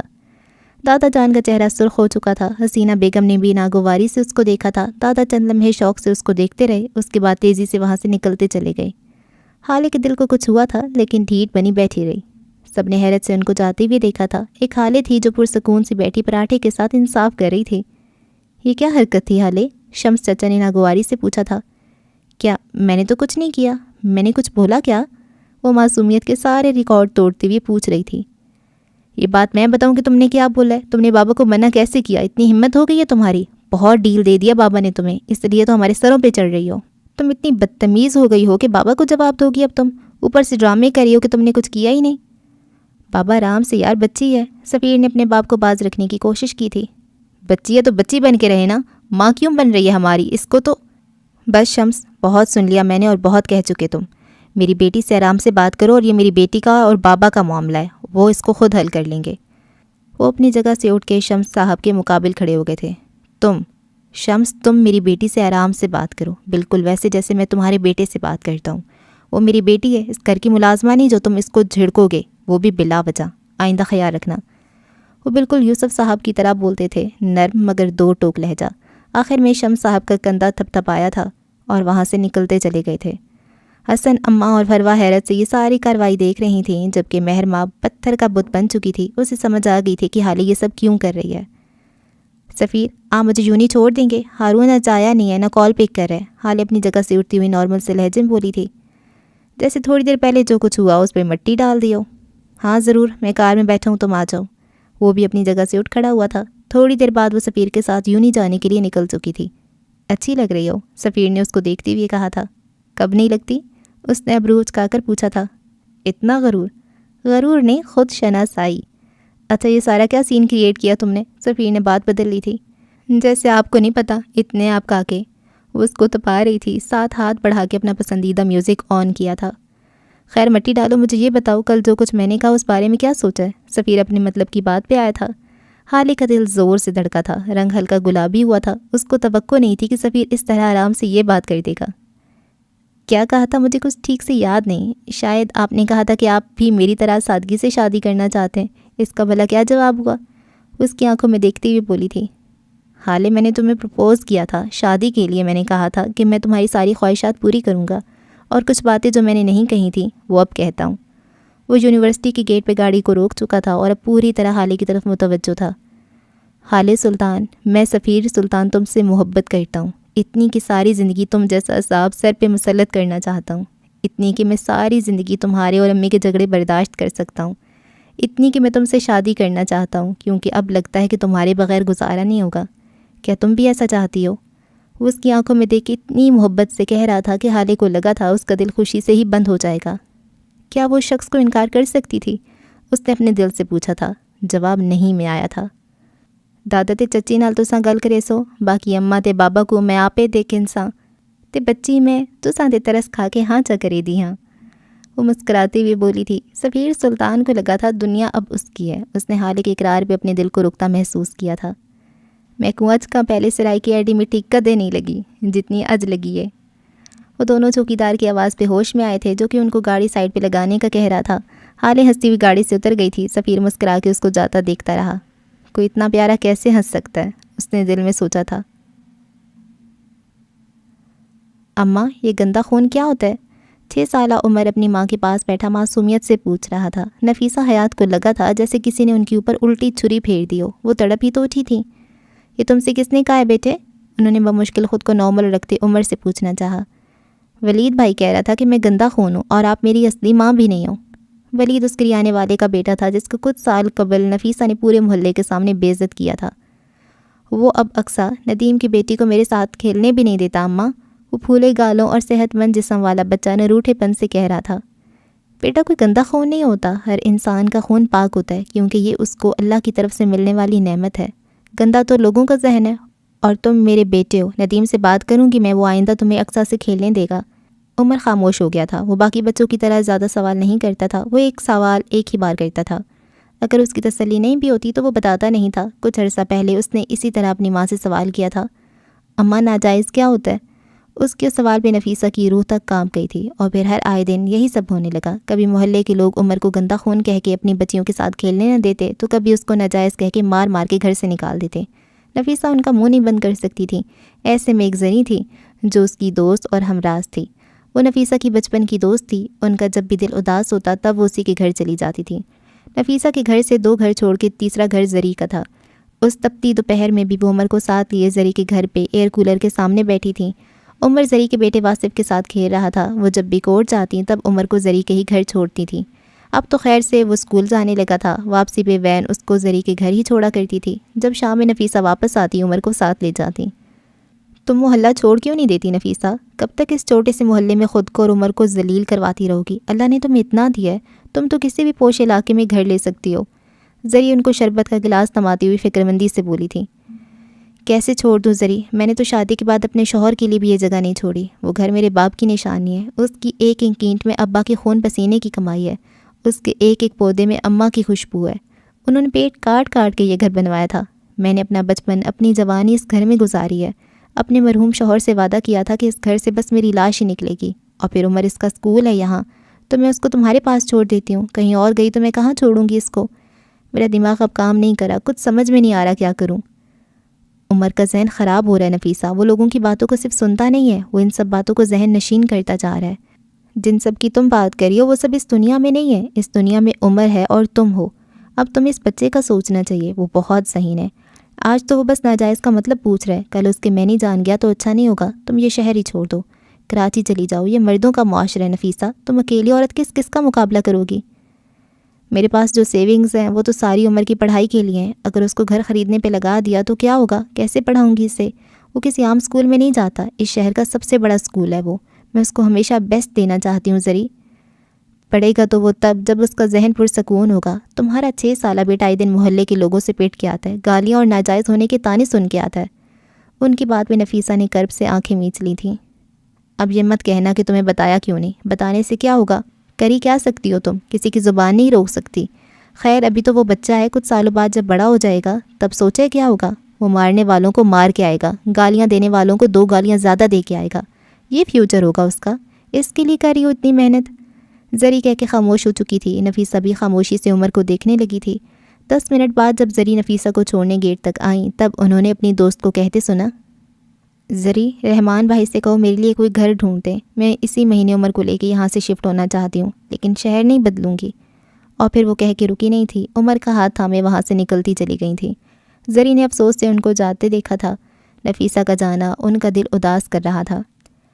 یہ اس کے 4 دن بعد کا ذکر ہے جب نفیسہ کچھ پریشان سی کورٹ سے واپس آئی تھی۔ عمر اپنی ماں کو چپ دیکھ کے بے چین ہوا تھا۔ یہ وہ وقت تھا جب عمر کو ہر ٹینشن کا حل آئس کریم لگتی تھی، اور پھر نفیسہ کے لاکھ روکنے پر وہ نفیسہ کے لیے آئس کریم لینے محلے کی دکان بھی گیا تھا، مگر تھوڑی دیر بعد روتا ہوا واپس آیا تھا۔ نفیسہ کی پوچھنے پہ جو کچھ عمر نے بتایا وہ سن کر نفیسہ کے پیروں تلے زمین نکل گئی تھی۔ بس یہاں ان کی برداشت کی حد ختم ہو گئی تھی۔ غم و غصے کی شدت سے ان کو رونا آنے لگا تھا، مگر وہ کوئی کمزور عورت نہیں تھی۔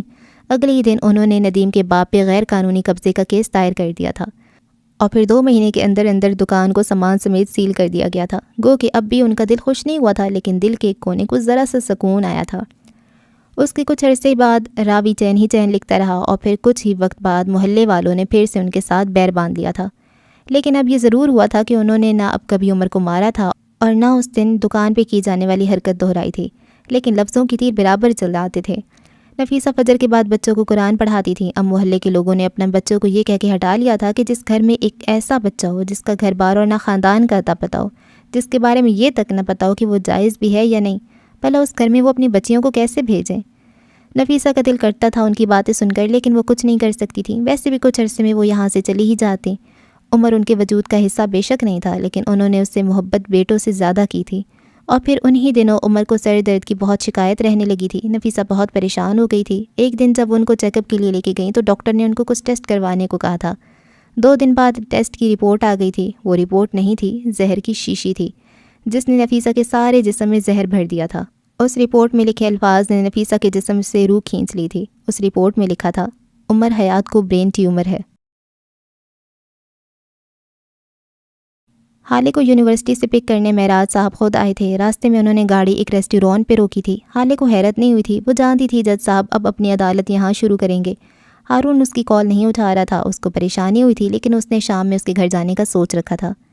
یہ ایک 5 اسٹار ریسٹورانٹ تھا۔ حالے آ تو گئی تھی لیکن اب شدید بور ہو رہی تھی، کیونکہ اصل بات شروع کر کے ہی نہیں دے رہے تھے۔ اتنے میں کھانا آ چکا تھا۔ Fried rice, mutton, meat balls اور رشین سیلڈ دیکھ کے حالے کی بھوک چمک اٹھی تھی۔ معراج نے ذرا سے چاول اس کی پلیٹ میں ڈالے تھے، ہمیشہ کی طرح وہ رغبت سے کھانے لگی تھی۔ ایک چمچ منہ میں رکھتے ہی لذت سی مل جاتی۔ اچھا کھانا اس کی کمزوری تھی۔ شاہد نے آج مجھ سے تمہارے اور ہارون کے رشتے کی بات کی ہے، وہ چاہتے ہیں کہ ابھی منگنی ہو جائے، شادی 1 سال بعد کر لیں گے یا جب تم چاہو۔ انہوں نے حالے کے سر پہ بم پھوڑا تھا۔ حالے کو بھی اختیار چاولوں کا ذائقہ کڑوا لگا تھا۔ آپ نے کیا کہا؟ اس نے بظاہر نارمل لہجے میں پوچھا تھا، لیکن اس کے پانی کا گلاس اٹھاتے ہاتھ کانپے تھے، دل زور سے دھڑکا تھا۔ بابا نے ہاں نہ کیو، اللہ پلیز۔ میں نے ظاہر ہے تم سے بات کرنے تک کا وقت مانگا ہے، لیکن مجھے تو بظاہر اس رشتے میں کوئی کمی نہیں نظر آتی۔ ہارون تمہارا دوست ہے، ایک دوسرے کو جانتے بھی ہو، اچھی خاصی انڈرسٹینڈنگ بھی ہے، مجھے تو ہر لحاظ سے یہ رشتہ بہتر لگا ہے۔ ویسے بات کر رہے تھے جیسے حالے کے کوئی دوست ہوں۔ اماں نے کیا کہا؟ وہ تو 7ویں آسمان پہ ہیں صبح سے، لیکن تھوڑی پریشان بھی ہیں۔ ہارون کی طبیعت بہت خراب ہے رات سے۔ کیا کچھ ہوا ہے تم دونوں کے بیچ؟ وہ اچانک اتنا بیمار کیسے ہو گیا؟ وہ سوچتی نظروں سے اس کو دیکھتے ہوئے پوچھ رہے تھے۔ کیا وہ زیادہ بیمار ہے؟ کیا ہوا ہے اس کو؟ چلے بابا اس کو دیکھ کے آتے ہیں۔ وہ پریشان ہو چکی تھی، تبھی کھانا چھوڑ کے اٹھ کھڑی ہوئی تھی۔ اس عجلت کا مطلب میں ہاں سمجھوں؟ بابا نے مسکراتے ہوئے پوچھا تھا۔ اللہ اللہ بابا، میں اس وقت پریشان ہوں، پتہ نہیں اس کو کیا ہو گیا ہوگا، کل تک تو بالکل ٹھیک تھا۔ وہ اپنا بیگ اور موبائل اٹھاتے ہوئے بول رہی تھی۔ معراج صاحب نے بل پے کیا اور حالے کے ساتھ ریسٹورانٹ سے باہر نکلتے چلے گئے تھے۔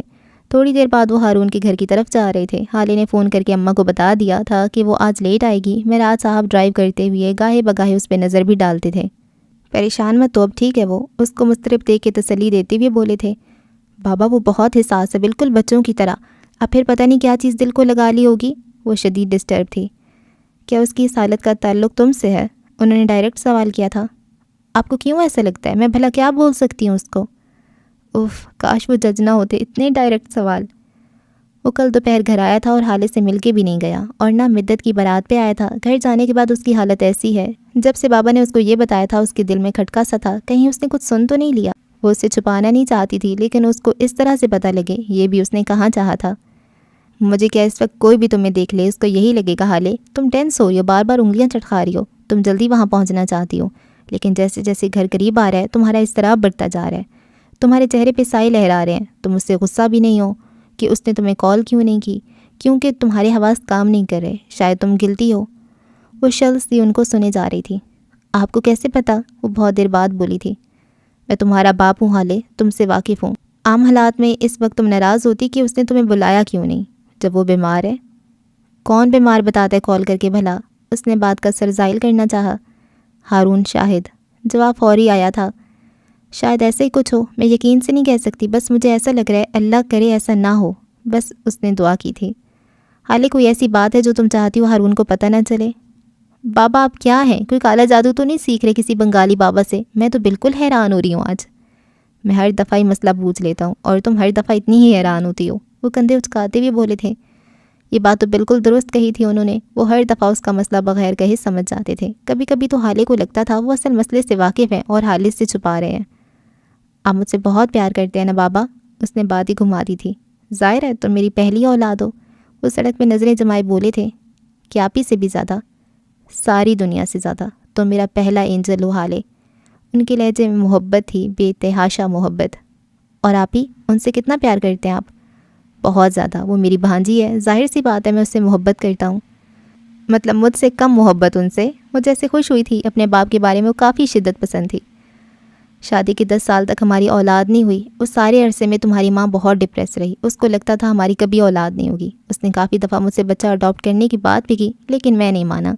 اور جب نگین کے ہاں مہر ماں پیدا ہوئی تو ایسا نہیں لگتا تھا کہ وہ نگین کی بیٹی ہے۔ تمہاری ماں ہر 2 دن بعد اس سے ملنے چلی جاتی، ڈھیروں تحفے لے کے۔ ہر ہفتے وہاج اور نگین کو ڈنر اور لنچ کے لیے دعوت دے آتی۔ وہ گولڈن ٹائم تھا، ہم سب بہت خوش تھے، وہاج بہت اچھا ہو گیا تھا۔ وہ نگین کو بہت خوش رکھتا تھا، اپنی بیٹی سے بھی بہت محبت کرتا تھا، سب ٹھیک تھا۔ خیر حسینہ نے مہر کو اپنی بیٹی مان لیا تھا، میں کبھی نہیں مان سکا۔ مجھے یقین تھا اللہ مجھے میری اولاد دے گا۔ یہ نہیں تھا کہ مجھے اس سے کوئی مسئلہ تھا، میں اس سے بھی بہت زیادہ پیار کرتا تھا، لیکن اپنا خون، اپنی اولاد ایک الگ احساس ہوتا ہے، ایک الگ فیلنگ۔ میں کبھی مہر کے لیے ایسا نہیں فیل کر سکا۔ اور پھر جب 4 سال بعد اللہ نے مجھے تم سے نوازا، وہ وقت، وہ فیلنگ حالے میں اگر چاہوں بھی تو بیان نہیں کر سکتا۔ مجھے لگا تھا اللہ نے مجھے زمین پہ ہی جنت دے دی ہے۔ ان کے لہجے میں تشکر تھا، خوشی تھی، حیرت تھی یا محبت تھی، حالے فیصلہ نہیں کر پائی۔ اتنا پیار کرتے ہیں آپ مجھ سے؟ حالے کی آنکھیں نم ہوئی تھی، وہ ان کے کندھے سے لگ چکی تھی۔ وہ لوگ ہارون کے گھر پہنچ چکے تھے۔ گارڈ نے ان کو دیکھ کے گیٹ کھول دیا تھا۔ ہالے ہنوز ان کے کندھے سے لگی بیٹھی تھی۔ ہالے بچہ ہم پہنچ گئے ہیں۔ آئی لو یو بابا، وہ سر اٹھاتی ہوئی نم آنکھوں سے بولی تھی۔ نہیں ہالے، میں تمہاری پاکٹ منی نہیں بڑھاؤں گا اور نہ اگلے 2 مہینے تک تمہارے اکاؤنٹ میں کوئی پیسے ڈلواؤں گا، کیونکہ یہ میری بیوی کا حکم ہے۔ تم نے ان کی حکم عدولی کی ہے، اب ان سے ہی رابطہ کرو۔ انہوں نے ہالے کی نم آنکھوں کو دیکھتے ہوئے نفی میں سر ہلایا تھا۔ اے لو، سارا ایموشنل سین غارت ہو گیا۔ آپ کو لگتا ہے میں یہ 2 لیٹر آنسو پاکٹ منی کے لیے نکال رہی ہوں؟ وہ صدمے سے بولی تھی۔ مجھے لگتا نہیں ہے، مجھے یقین ہے۔ ویسے میں نے کوئی حکم عدولی نہیں کی تھی، بس حسن کو پیسے چاہیے تھے اور میں نے دیے۔ اس نے اپنے مہینے کی پاکٹ منی 1 دن میں خرچ کی تھی بیٹا، اور یہ بتانے کو بھی آمادہ نہیں تھا کہ پیسے کہاں گئے۔ اسی جرم کی سزا میں اس کے اکاؤنٹ تمہاری اماں نے فریز کیے تھے۔ یہ بات جانتی ہوئی بھی تم نے اس کو رقم دی؟ ہاں، کیونکہ وہ بھائی ہے میرا اور وہ بیوی ہے میری، وہ بھی دو بدو بولے تھے۔ ہالے پیر پٹختی گاڑی سے باہر نکلی تھی۔ ابھی وہ گھر کے اندر داخل ہوتی کہ پیچھے سے آتی معراج سلطان کی آواز پہ اس کے قدم تھمے تھے۔ صبح جو کچھ کیا تم نے مجھے بالکل اچھا نہیں لگا، آئندہ میرے باپ سے اس طرح بات مت کرنا۔ ان کے لہجے میں نہ غصہ تھا نہ نرمی، ان کا لہجہ 2 ٹوک تھا۔ ہالے نے زیادہ اثر نہیں لیا تھا، وہ جانتی تھی بابا اس کو کھانا کھلانے نہیں، بات کرنے کے لیے لے گئے ہیں۔ وہاں نہیں کہا کچھ تو یہاں کہہ دیا، اتنا تو وہ سوچ کے آئی تھی۔ سر کو جھٹکتی وہ گھر کے اندر چلی گئی تھی۔ ہارون کا کمرہ اوپر تھا، وہ جلدی جلدی سیڑھیاں چڑھتی جا رہی تھی جب سامنے سے آتی نوال بیگم کو دیکھ کے رک گئی تھی۔ السلام علیکم ممانی جان، وہ محبت سے کہتی ان کے گلے لگی تھی۔ وعلیکم السلام، کیسی ہو؟ ممانی نے ہمیشہ کی طرح گرم جوشی نہیں دکھائی تھی۔ ٹھیک ہوں، ہارون سے مل سکتی ہوں میں؟ جواب دینے کے ساتھ ہی سوال بھی پوچھا تھا۔ سو رہا ہے وہ، وہی جذبات سے آری لہجہ۔ میں جگا دوں گی، میں بہت پریشان ہوں اس کے لیے، کل تک بالکل ٹھیک تھا، اچانک اس کو کیا ہو گیا؟ وہ واقعی فکر مند تھی۔ یہ تو مجھے تم سے پوچھنا چاہیے ہالے، وہ صبح شام تمہاری تو ساتھ ہوتا ہے؟ انہوں نے بظاہر نارمل لہجے میں پوچھا تھا، لیکن نہ جانے کیوں ہالے کو ان کا انداز تنزیہ لگا تھا۔ ممانی جان، آپ صاف صاف یہ کہہ دیں کہ آپ مجھے نہیں ملنے دیں گی، میں چلی جاتی ہوں۔ یہ لفظوں کی ہیر پھیر سے کیوں کام لے رہی ہیں؟ وہ اگر شام تک میرے ساتھ ہوتا ہے تو میں اس کو باندھ کے نہیں رکھتی، وہ اپنی مرضی سے میرے ساتھ ہوتا ہے، وہ بھی اپنے نام کی ایک تھی، حساب چکا دیا تھا۔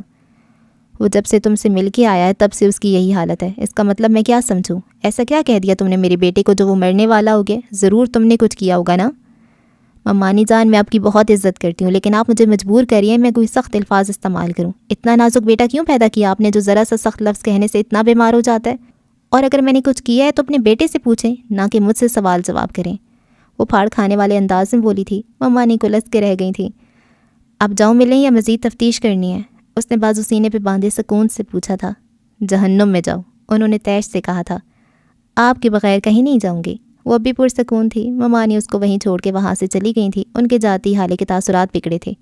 سب میری ہی دشمن بن گئے، اللہ پوچھے گا۔ وہ بڑبڑاتی ہوئی ہارون کے کمرے کی جانب بڑھ گئی تھی۔ وہ جیسے ہی اس کے کمرے میں داخل ہوئی، ملگے جسے اندھیرے نے اس کا استقبال کیا تھا، اس نے ہاتھ سے ٹٹول کے سوئچ بورڈ ڈھونڈنا چاہا اور چند ہی سیکنڈز میں وہ سارے کمرے میں روشنی کر چکی تھی۔ سامنے بیڈ کی طرف دیکھا تو ہارون بیڈ گراؤنڈ سے ٹیک لگائے نیم دراز تھا۔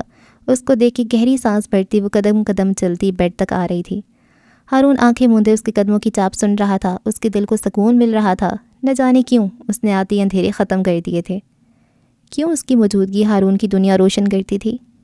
کیسے ہو؟ یہ کیا حالت بنا رکھی ہے؟ وہ اس کے قریب بیٹھی اس کو تشویش سے دیکھتی ہوئے بولی تھی۔ کیوں؟ اس کا بولنا جسم کی غذا کا کام کرتا تھا۔ میں ٹھیک ہوں، اس پاٹ لہجے میں بولا تھا۔ کیا ہوا ہے؟ یہ سب کیسے ہوا؟ تم جاؤ حالے، مجھے ضرورت نہیں کسی کی۔ تم سب میرے ساتھ یہی کرتے ہو، میری کسی کو ضرورت نہیں۔ پاپا ماما تم سب ایک جیسے ہو، کسی کو مجھ سے پیار نہیں ہے، کسی کے لیے ضروری نہیں ہوں میں۔ وہ دبا دبا سے چلایا تھا۔ اس کا دل دکھا تھا۔ حالے کئی سالوں سے اس کے ایسے خود ترسی بھرے جملے سنتی آئی تھی، لیکن اب بس۔ ہارون کب تک اس طرح سے کرتے رہو گے؟ آج بتا ہی دو، تمہیں کیا لگتا ہے اس طرح بچے بننے سے تمہیں محبت مل جائے گی؟ بچپن میں اپنے بابا کے لیے یہ سب کرتے تھے اور اب پتہ نہیں کیوں۔ کیا وہ واقعی اس کیوں کا جواب نہیں جانتی تھی؟ گرو اپ ہارون، اس طرح بھیک ملتی ہے، محبت نہیں۔ کیا تم نے کبھی سڑک کے کنارے کھڑے بھیکاریوں کو دیکھا ہے؟ پھٹے پرانے کپڑے، مفلس حال، فاقہ زدہ شکلیں، رحم کی بھیک مانگتے، اللہ کے واسطے دیتے جھڑکیاں دینے پہ بھی سامنے سے نہ ہٹنے والے۔ ذرا سی بھیک ملنے پہ وہ لوگ وہاں سے ہٹ تو جاتے ہیں، لیکن تم نے کبھی ان کے چہرے پہ خوشی دیکھی ہے؟ وہ خوش نہیں ہوتے ہارون، ان کا حرص ختم نہیں ہوتا، کیونکہ بھیک ضرورت پوری کرتی ہے، خوشی نہیں دیتی۔ بھیک دل نہیں بھرتی۔ وہ بے پر ہی تو گئی تھی۔ اور دوسری طرف کوئی سفید پوش انسان، اس کو اگر کمپنی سے ذرا سا بونس ملے یا فیکٹری سے ذرا سی تنخواہ میں اضافہ ہو جائے تو وہ پھول ہی نہیں سماتا، کیونکہ یہ کام اس نے اپنے وقار کو قائم رکھ کے کیا ہوتا ہے۔ تم اگر بھیک میں محبت چاہتے ہو تو بتاؤ، بننا ہے بھکاری؟ خود کو دیکھو ہارون، اپنا چہرہ دیکھو، بلکہ میں دکھاتی ہوں۔ وہ موبائل کا فرنٹ کیمرہ آن کر کے ہارون کے سامنے کرتے بولی تھی، دیکھو اس میں اپنا چہرہ، کسی فٹ پاتھ کے بھکاری جیسا لگ رہا ہے یا نہیں؟ بکھرے بال، میلا کچیلا لباس، سوجی آنکھیں اور آنکھوں میں رحم کی بھیک، تم کہیں سے بھی وہ سفید پوش انسان نہیں لگ رہے جس کو بونس میں دی جانے والی تنخواہ سے خوشی ہو۔ پتہ ہے وہ سفید پوش کیوں خوش ہوتا ہے؟ اس لیے نہیں کہ وہ محنت کی کمائی لے رہا ہے، وہ تو اس کی پے ہے، اس کی محنت اس کو تنخواہ کی صورت میں مل رہی ہے۔ بونس انعام ہوتا ہے ہارون، اسی طرح محبت بھی انعام ہے، بھیک نہیں۔ مرد بنو ہارون، مرد۔ تم تو مرد بننا ہی بھول گئے۔ اصل مرد کو اپنا وقار بہت عزیز ہوتا ہے، تمہارے اندر کا بچہ مرتا ہی نہیں ہے۔ ہاں ٹھیک ہے، آپ اپنے اندر کے بچے کو زندہ رکھو، لیکن جب اس کی ضرورت ہو تب۔ تم آج بھی 2 سال کے بچے کی طرح روتے ہو، تمہیں آج بھی یہی لگتا ہے کہ اگر تم رو گے تو تمہارے پیرنٹس تمہارے لیے تمہارا فیوریٹ کھلونا لے آئیں گے۔ تم خود کیا ہو؟ کیا کیا تم نے زندگی میں؟ میں تمہیں ڈی گریڈ نہیں کر رہی، نہ تمہیں کمتر سمجھتی ہوں، لیکن تم خود کو ویسٹ کر رہے ہو۔ کیوں؟ تاکہ میرے اور اپنے پیرنٹس کے قریب رہ سکو۔ تم اپنی عزت نہیں کرتے، اس لیے تمہیں… وہ بول رہی تھی اور ہارون دم سادے سانس رو کے سن رہا تھا۔ تمہیں کبھی کوئی مسئلہ ہی نہیں ہوا کسی کے آگے جھکنے سے؟ تم نے کبھی محسوس ہی نہیں کیا کہ تم خود کو ڈی گریڈ کر رہے ہو، کیونکہ تم نے کبھی خود کو کوئی مقام دیا ہی نہیں۔ تم ہارون، تم فیصلہ کر لو کہ تمہیں بھکاری بننا ہے یا اپنا وقار قائم رکھنا ہے۔ باوقار بنو ہارون، باوقار۔ مرد ایسے ہی اچھے لگتے ہیں۔ بولتے بولتے اس کا سانس چڑھ گیا تھا، اس کا چہرہ سرخ ہو گیا تھا۔ میں تم سے محبت کرتی ہوں، بہت محبت، لیکن ہر دن یہ بات نہیں بتاؤں گی۔ تمہارا باپ تم سے محبت کرتا ہے، لیکن وہ کاروبار چھوڑ کے تمہارے لیے گھر نہیں بیٹھے گا۔ تمہیں اپنے دل سے محبت کا حرص ختم کرنا ہوگا، ورنہ تم ایک دن سب کھو دو گے۔ ہارون شل سا اس کو دیکھے جا رہا تھا، اس میں اتنی ہمت نہیں تھی کہ وہ کچھ بول سکے۔ اس کو لگ رہا تھا اس کی زبان مفلوج ہو گئی ہے۔ ایک ایسا آئینہ تھا جو آج حالے نے اس کو دکھایا تھا۔ اس آئینے میں اگر ہارون شاہد خود کو دیکھے تو اپنی عزت نہ کرے۔ کیا وہ محبت پانے کے لیے بھیک مانگنے لگ گیا تھا؟ کیا وہ ساری عمر بھیک میں ملی محبت کے سہارے جیے گا؟ کیا وہ کبھی اپنی عزت نہیں کر سکے گا؟ کیا محبت عزت اور وقار سے زیادہ ضروری ہے؟ دونوں کے درمیان ہولناک خاموشی کا وقفہ آیا تھا۔ حالے اب اس کے قریب سے اٹھ کے کھڑکی کے پاس کھڑی ہو گئی تھی، لیکن ہارون کی نظریں اب بھی اسی نقطے پہ جمی تھیں۔ اس کو اب بھی لگ رہا تھا حالے اس کے سامنے بیٹھی ہے۔ قریب 10 منٹ کے بعد اس کو حالے کی آواز اپنی سماعتوں پہ دستک دیتی سنائی دی۔ تم کل مجھ سے ملنے آئے تھے؟ وہ اب خود کو قدرے پرسکون کر چکی تھی، تب یہ عام سے لہجے میں پوچھا تھا۔ کاش یہ کہہ دے کہ میں نہیں آیا تھا، حالے نے دل سے دعا کی تھی۔ ہاں آیا تھا، تم سفیر سے بات کر رہی تھی تو میں واپس آ گیا۔ اس نے سچ بولا تھا، لہجہ اب کسی بھی قسم کے جذبات سے عاری تھا، چہرہ سپاٹ۔ حالے فیصلہ نہیں کر سکی کہ اس نے کچھ سنا تھا یا نہیں۔ حالے چپ تھی، وہ کچھ بولی نہیں تھی، کچھ بولنے کو تھا کیا؟ ہارون سفیر نے مجھے پرپوز کیا ہے۔ چند لمحوں بعد حالے اپنی تمام تر ہمت جمع کر کے بولی تھی۔ ہارون نے زخمی نظروں سے اس کو دیکھا تھا۔ اف، یہ نظریں، کیا نہیں تھا ان میں؟ درد، تکلیف، محبت۔ میں نے سن لیا تھا۔ اس نے حالے پر سے نظریں ہٹا لی تھیں۔ وہ اب کھڑکی کی طرف دیکھتا بولا تھا، میں نے ان کو ہاں کہا ہے۔ ہارون کو لگا تھا کسی نے اس کا دل برچی سے کاٹ دیا ہو، درد حد سے سوا تھا۔ میں یہ بھی جانتا ہوں۔ وہ نہیں جانتا تھا اس نے یہ الفاظ کیسے ادا کیے تھے۔ وہ چیخنا چاہتا تھا لیکن زبان مفلوج تھی، چیزیں توڑنا چاہتا تھا لیکن ہاتھ بے جان تھے۔ وہ یہاں سے اٹھ کے بھاگ جانا چاہتا تھا، لیکن وہ بیٹھا تھا خود پہ ضبط کر کے، دل پہ جبر کر کے۔ تمہیں کیسے پتا؟ میں تمہاری آنکھیں پڑھ سکتا ہوں حالے۔ وہ اب بیڈ شیٹ کی ڈیزائن پہ انگلی پھیرتا بولا تھا۔ تمہیں برا تو نہیں لگا کہ میں نے تمہیں کل کیوں نہیں بتایا؟ اس کے لہجے میں وسوسے تھے۔ مجھے کیوں بتاتی؟ کوئی کسی کو نہیں بتاتا کہ اس کی دنیا لٹ چکی ہے۔ کوئی کسی کو نہیں بتاتا کہ اس کا سانس لینا اب دوبھر ہوگا۔ کوئی کسی کو نہیں بتاتا کہ اب اس کا دل ویران جنگل رہے گا۔ کوئی کسی کو نہیں بتاتا کہ اب وہ ساری عمر ایک آدھی ادھوری زندگی جیے گا اپنی محبت کے بغیر۔ کوئی کسی کو یہ نہیں بتاتا کہ اب اس کے جسم سے روح نکالی جائے گی، لیکن وہ یہ سب صرف سوچ ہی سکا تھا۔ جب بولا تو بس اتنا، نہیں مجھے پتا تھا تم مجھے خود آ کر بتاؤ گی، اتنا تو یقین تھا مجھے ہماری دوستی پہ۔ ہارون جو دل میں کہہ دو، میں سن رہی ہوں۔ اس طرح کیوں خود کو تکلیف دے رہے ہو؟ ناراض ہو تو چلاؤ، اداس ہو تو مجھ سے بات کرو، میں دوست ہوں تمہاری۔ اس کے لہجے میں بے بسی سی تھی۔ ایک لمحے کو ہارون نے سوچا، لعنت ڈالو وقار پہ، مٹی ڈالو اپنی عزت پہ۔ حالے اگر بھیک ہے تو بھیک ہی صحیح، کم از کم میرے ساتھ تو ہوگی، لیکن بس ایک لمحے کو۔ میں ٹھیک ہوں حالے، تم پریشان مت ہو، کوئی بات ہوگی تو ضرور بتاؤں گا۔ وہ تم لوگوں نے آگے کیا سوچا ہے؟ یہ سوال اس نے اپنا وقار قائم رکھنے کو پوچھا تھا، لیکن دل کے ٹانگے گویا اکھڑ سے گئے تھے۔ سفیر بات کریں گے چچی سے اور میں بابا سے، پھر دیکھتے ہیں کیا ہوتا ہے۔ سب سے بڑا مسئلہ تو یہ تمہارا پروپوزل ہے۔ سب ماموں نے بات کی امی اور بابا سے۔ اب اس شوشے سے جان چھڑواؤں گی تو آگے کا کچھ سوچیں گے۔ مسئلہ ہارون کا رشتہ مسئلہ ہے۔ تم سفیر سے پیار کرتی ہو؟ یہ سوال اس کی رگوں سے خون نچوڑ گیا تھا۔ اس کا گلا خشک ہو گیا تھا۔ اس نے سائڈ ٹیبل سے پانی کا گلاس اٹھانا چاہا جب حالے نے اٹھ کے جگ سے پانی نکالا اور گلاس اس کی طرف بڑھایا۔ ہارون ایک ہی سانس میں سارا پانی پی گیا تھا۔ اس کا جسم کانپ رہا تھا، اس کا دل زور زور سے دھڑک رہا تھا۔ اس نے ابھی تو بس سوال کیا تھا، جواب کی اذیت تو ابھی باقی تھی۔ پیار کا تو نہیں پتا، لیکن وہ جب میرے سامنے ہوتا ہے میرے دل کو سکون ملتا ہے۔ وہ جب بولتا ہے نا تو میرے کانوں کو سیراب کرتا ہے۔ ہارون نے بیڈ شیٹ کو زور سے مٹھی میں بھینچ لیا تھا۔ میں اس کے ساتھ خود کو محفوظ سمجھتی ہوں۔ مجھے سننا ہوگا، مجھے اپنا وقار رکھنا ہوگا۔ وہ اگر مجھ سے رخ پھیر لے تو میرا دل کٹنے لگتا ہے۔ اب مجھے لگتا ہے کہ میرا اس کے بغیر گزارا نہیں ہے۔ ہارون کا دل چاہا تھا وہ اس کے منہ پہ ہاتھ رکھتے، لیکن ہائے رے یہ وقار۔ اگر یہ محبت ہے تو ہاں، مجھے اس سے محبت ہے۔ وہ آنکھوں میں چمک لیے جذب کے عالم میں پوچھ رہی تھی۔ ہارون شاہد کا دل ٹوٹا تھا اعتراف سن کے۔ اور میں کہاں ہوں ان سب میں؟ میں تم سے بھی بہت محبت کرتی ہوں ہارون۔ تم میرے لیے بہت خاص ہو، تم بیسٹ فرینڈ ہو میرے۔ ہم ساتھ ہنسے ہیں، ساتھ روئے ہیں، کھیلے ہیں، گرے ساتھ ہیں، اٹھے ساتھ ہیں۔ تم میرا کمفرٹ زون ہو، میں تمہیں کبھی بھی تکلیف میں نہیں دیکھ سکتی۔ سفیر تو صرف محبت ہے، تم سے تو 1000 تعلق ہیں میرے۔ وہ دل سے بولی تھی، اس کے لہجے میں بس خلوص تھا۔ کاش وہ اس کی محبت ہوتا، باقی سب کچھ نہیں۔ خیر وہ تمہاری ڈائن چچی کو منانا بہت مشکل ہے، خون چوس لے گی، وہ اپنا بھی اور تمہارا بھی، لیکن مانے گی نہیں، لکھوا لو۔ وہ مسکرا کے بولا تھا۔ ہٹو بدتمیز، ساس ہے میری۔ حالی نے اس کو دھمکا جوڑا تھا۔ ہاں ڈائن ساس اسٹار پلس تو اب سلطان منزل میں لگا کرے گا۔ لوگ دور دور سے آئیں گے، یہ کہ آج سالن میں نمک زیادہ ہونے پہ پھٹا ہوا ہے یا پھر چچی کا نیا سوٹ جلنے پہ۔ حالے کو سفیر نے 2 ہاتھ لگائے ہیں۔ وہ مسکراہٹ دبائے حالے کے مستقبل کا خوفناک نقشہ کھینچ رہا تھا۔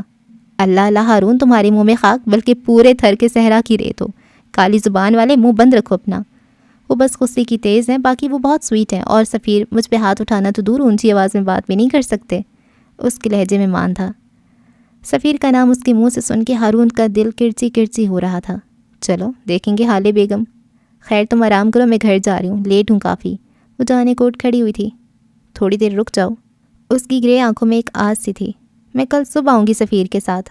وہ اپنے ہاتھ کی بند مٹھی اس کی مٹھی سے ٹکراتی ہوئی بولی تھی۔ اوف یہ سفیر۔ ہارون نے کرب سے آنکھیں میچ لی تھیں۔ حالے دروازے کی طرف بڑھ گئی تھی۔ اس سے پہلے وہ باہر نکلتی، ہارون کی آواز نے اس کو روک لیا تھا۔ جو کچھ تم نے تھوڑی دیر پہلے کہا وہ اس لیے تھا نا کیونکہ مقابل تم ہو؟ اس کے لہجے میں طنز سا تھا۔ حالے چند لمحے خاموش رہی تھی اور پھر مڑے بغیر بولی تھی، نہیں وہ سب اس لیے کہا کیونکہ تم میرے دوست ہو۔ مقابل کوئی بھی ہوتا میں یہی کہتی، میں تمہیں تمہارا وقار اور عزت عزیز رکھنے کا کہتی۔ وہ مڑی نہیں تھی، کہہ کے چلی گئی تھی اور اپنے پیچھے ہارون شاہد کو پتھر کا بت بنا گئی تھی۔ ممی کدھر ہیں آپ؟ ممی کدھر ہیں آپ؟ سفیر اپنی الماری میں منہ دیے ممی کو آوازیں دیے جا رہا تھا۔ جب مہر ماں وہاں سے گزری، سفیر کی آواز کم، چیخیں زیادہ سن کر مہر اس کے کمرے میں چلی گئی تھی۔ کوئی چیز چاہیے آپ مجھے بتا دیں، اس نے آفر کی تھی۔ یار میری ایک شرٹ تھی، لاسٹ ٹائم جب میں آیا تھا تب یہیں رکھی تھی، اب مل کے ہی نہیں دے رہی۔ ممی کو بھی کب سے آوازیں دے رہا ہوں، پتہ نہیں کہاں رہ گئی ہیں۔ وہ سخت جھنجھلایا ہوا تھا۔ ممانی جان اپنی کسی دوست کے ساتھ لنچ کرنے گئی ہیں، مجھے بتا دیں کس کلر کی شرٹ تھی، میں دیکھ دیتی ہوں۔ وہ الماری کے قریب آ کے کھڑی ہو گئی تھی۔ سفیر کو ہر بات پہ یار کہنے کی بہت عادت تھی۔ لائٹ پرپل کلر کی تھی، میں نے ایک دفعہ بھی نہیں پہنی، بلکہ ویٹ میرے پاس پک بھی ہے، آن لائن آرڈر کی تھی فرحان نے سب فرینڈس کے لیے۔ مل جائے گی، اور کیا بچوں والے شوق ہیں فرحان کے بھی، ہمیشہ میچنگ شرٹ ہی پہننی ہے۔ سفیر تب تک تصویر ڈھونڈ چکا تھا، اب اس نے موبائل مہر کے آگے کیا تھا۔ یہ دیکھو یہ ہے۔ مہر نے آنکھیں سکیڑ کے چند سیکنڈ اس تصویر کو دیکھا تھا اور پھر وہ ہنستی ہی چلی گئی۔ منہ پہ ہاتھ رکھ کے زور زور سے وہ بس ہنسے جا رہی تھی۔ اس کی آنکھوں میں پانی بھر گیا تھا لیکن وہ ہنسے جا رہی تھی۔ کیا کوئی دورہ پڑ گیا تمہیں جو ایسے ہنس رہی ہو؟ سفیر دانت پیس کے بولا تھا۔ یار بند کرو ہنسنا مہر، اب بس چپ کر جاؤ، وہ کوفت سے بولا تھا۔ اوکے آئی ایم سوری، وہ اپنی آنکھوں سے پانی صاف کرتی بولی تھی۔ یہ شرٹ حالے نے بخش، وہ گھر کی کل وقتی ملازمہ زینت کا بیٹا تھا جس کی پڑھائی کا ذمہ حالے نے لے رکھا تھا، کو دے دی تھی اس کی فیئر ویل پارٹی پہ پہننے کے لیے۔ اوف سفیر میرے پیٹ میں درد ہو گیا ہنس ہنس کے۔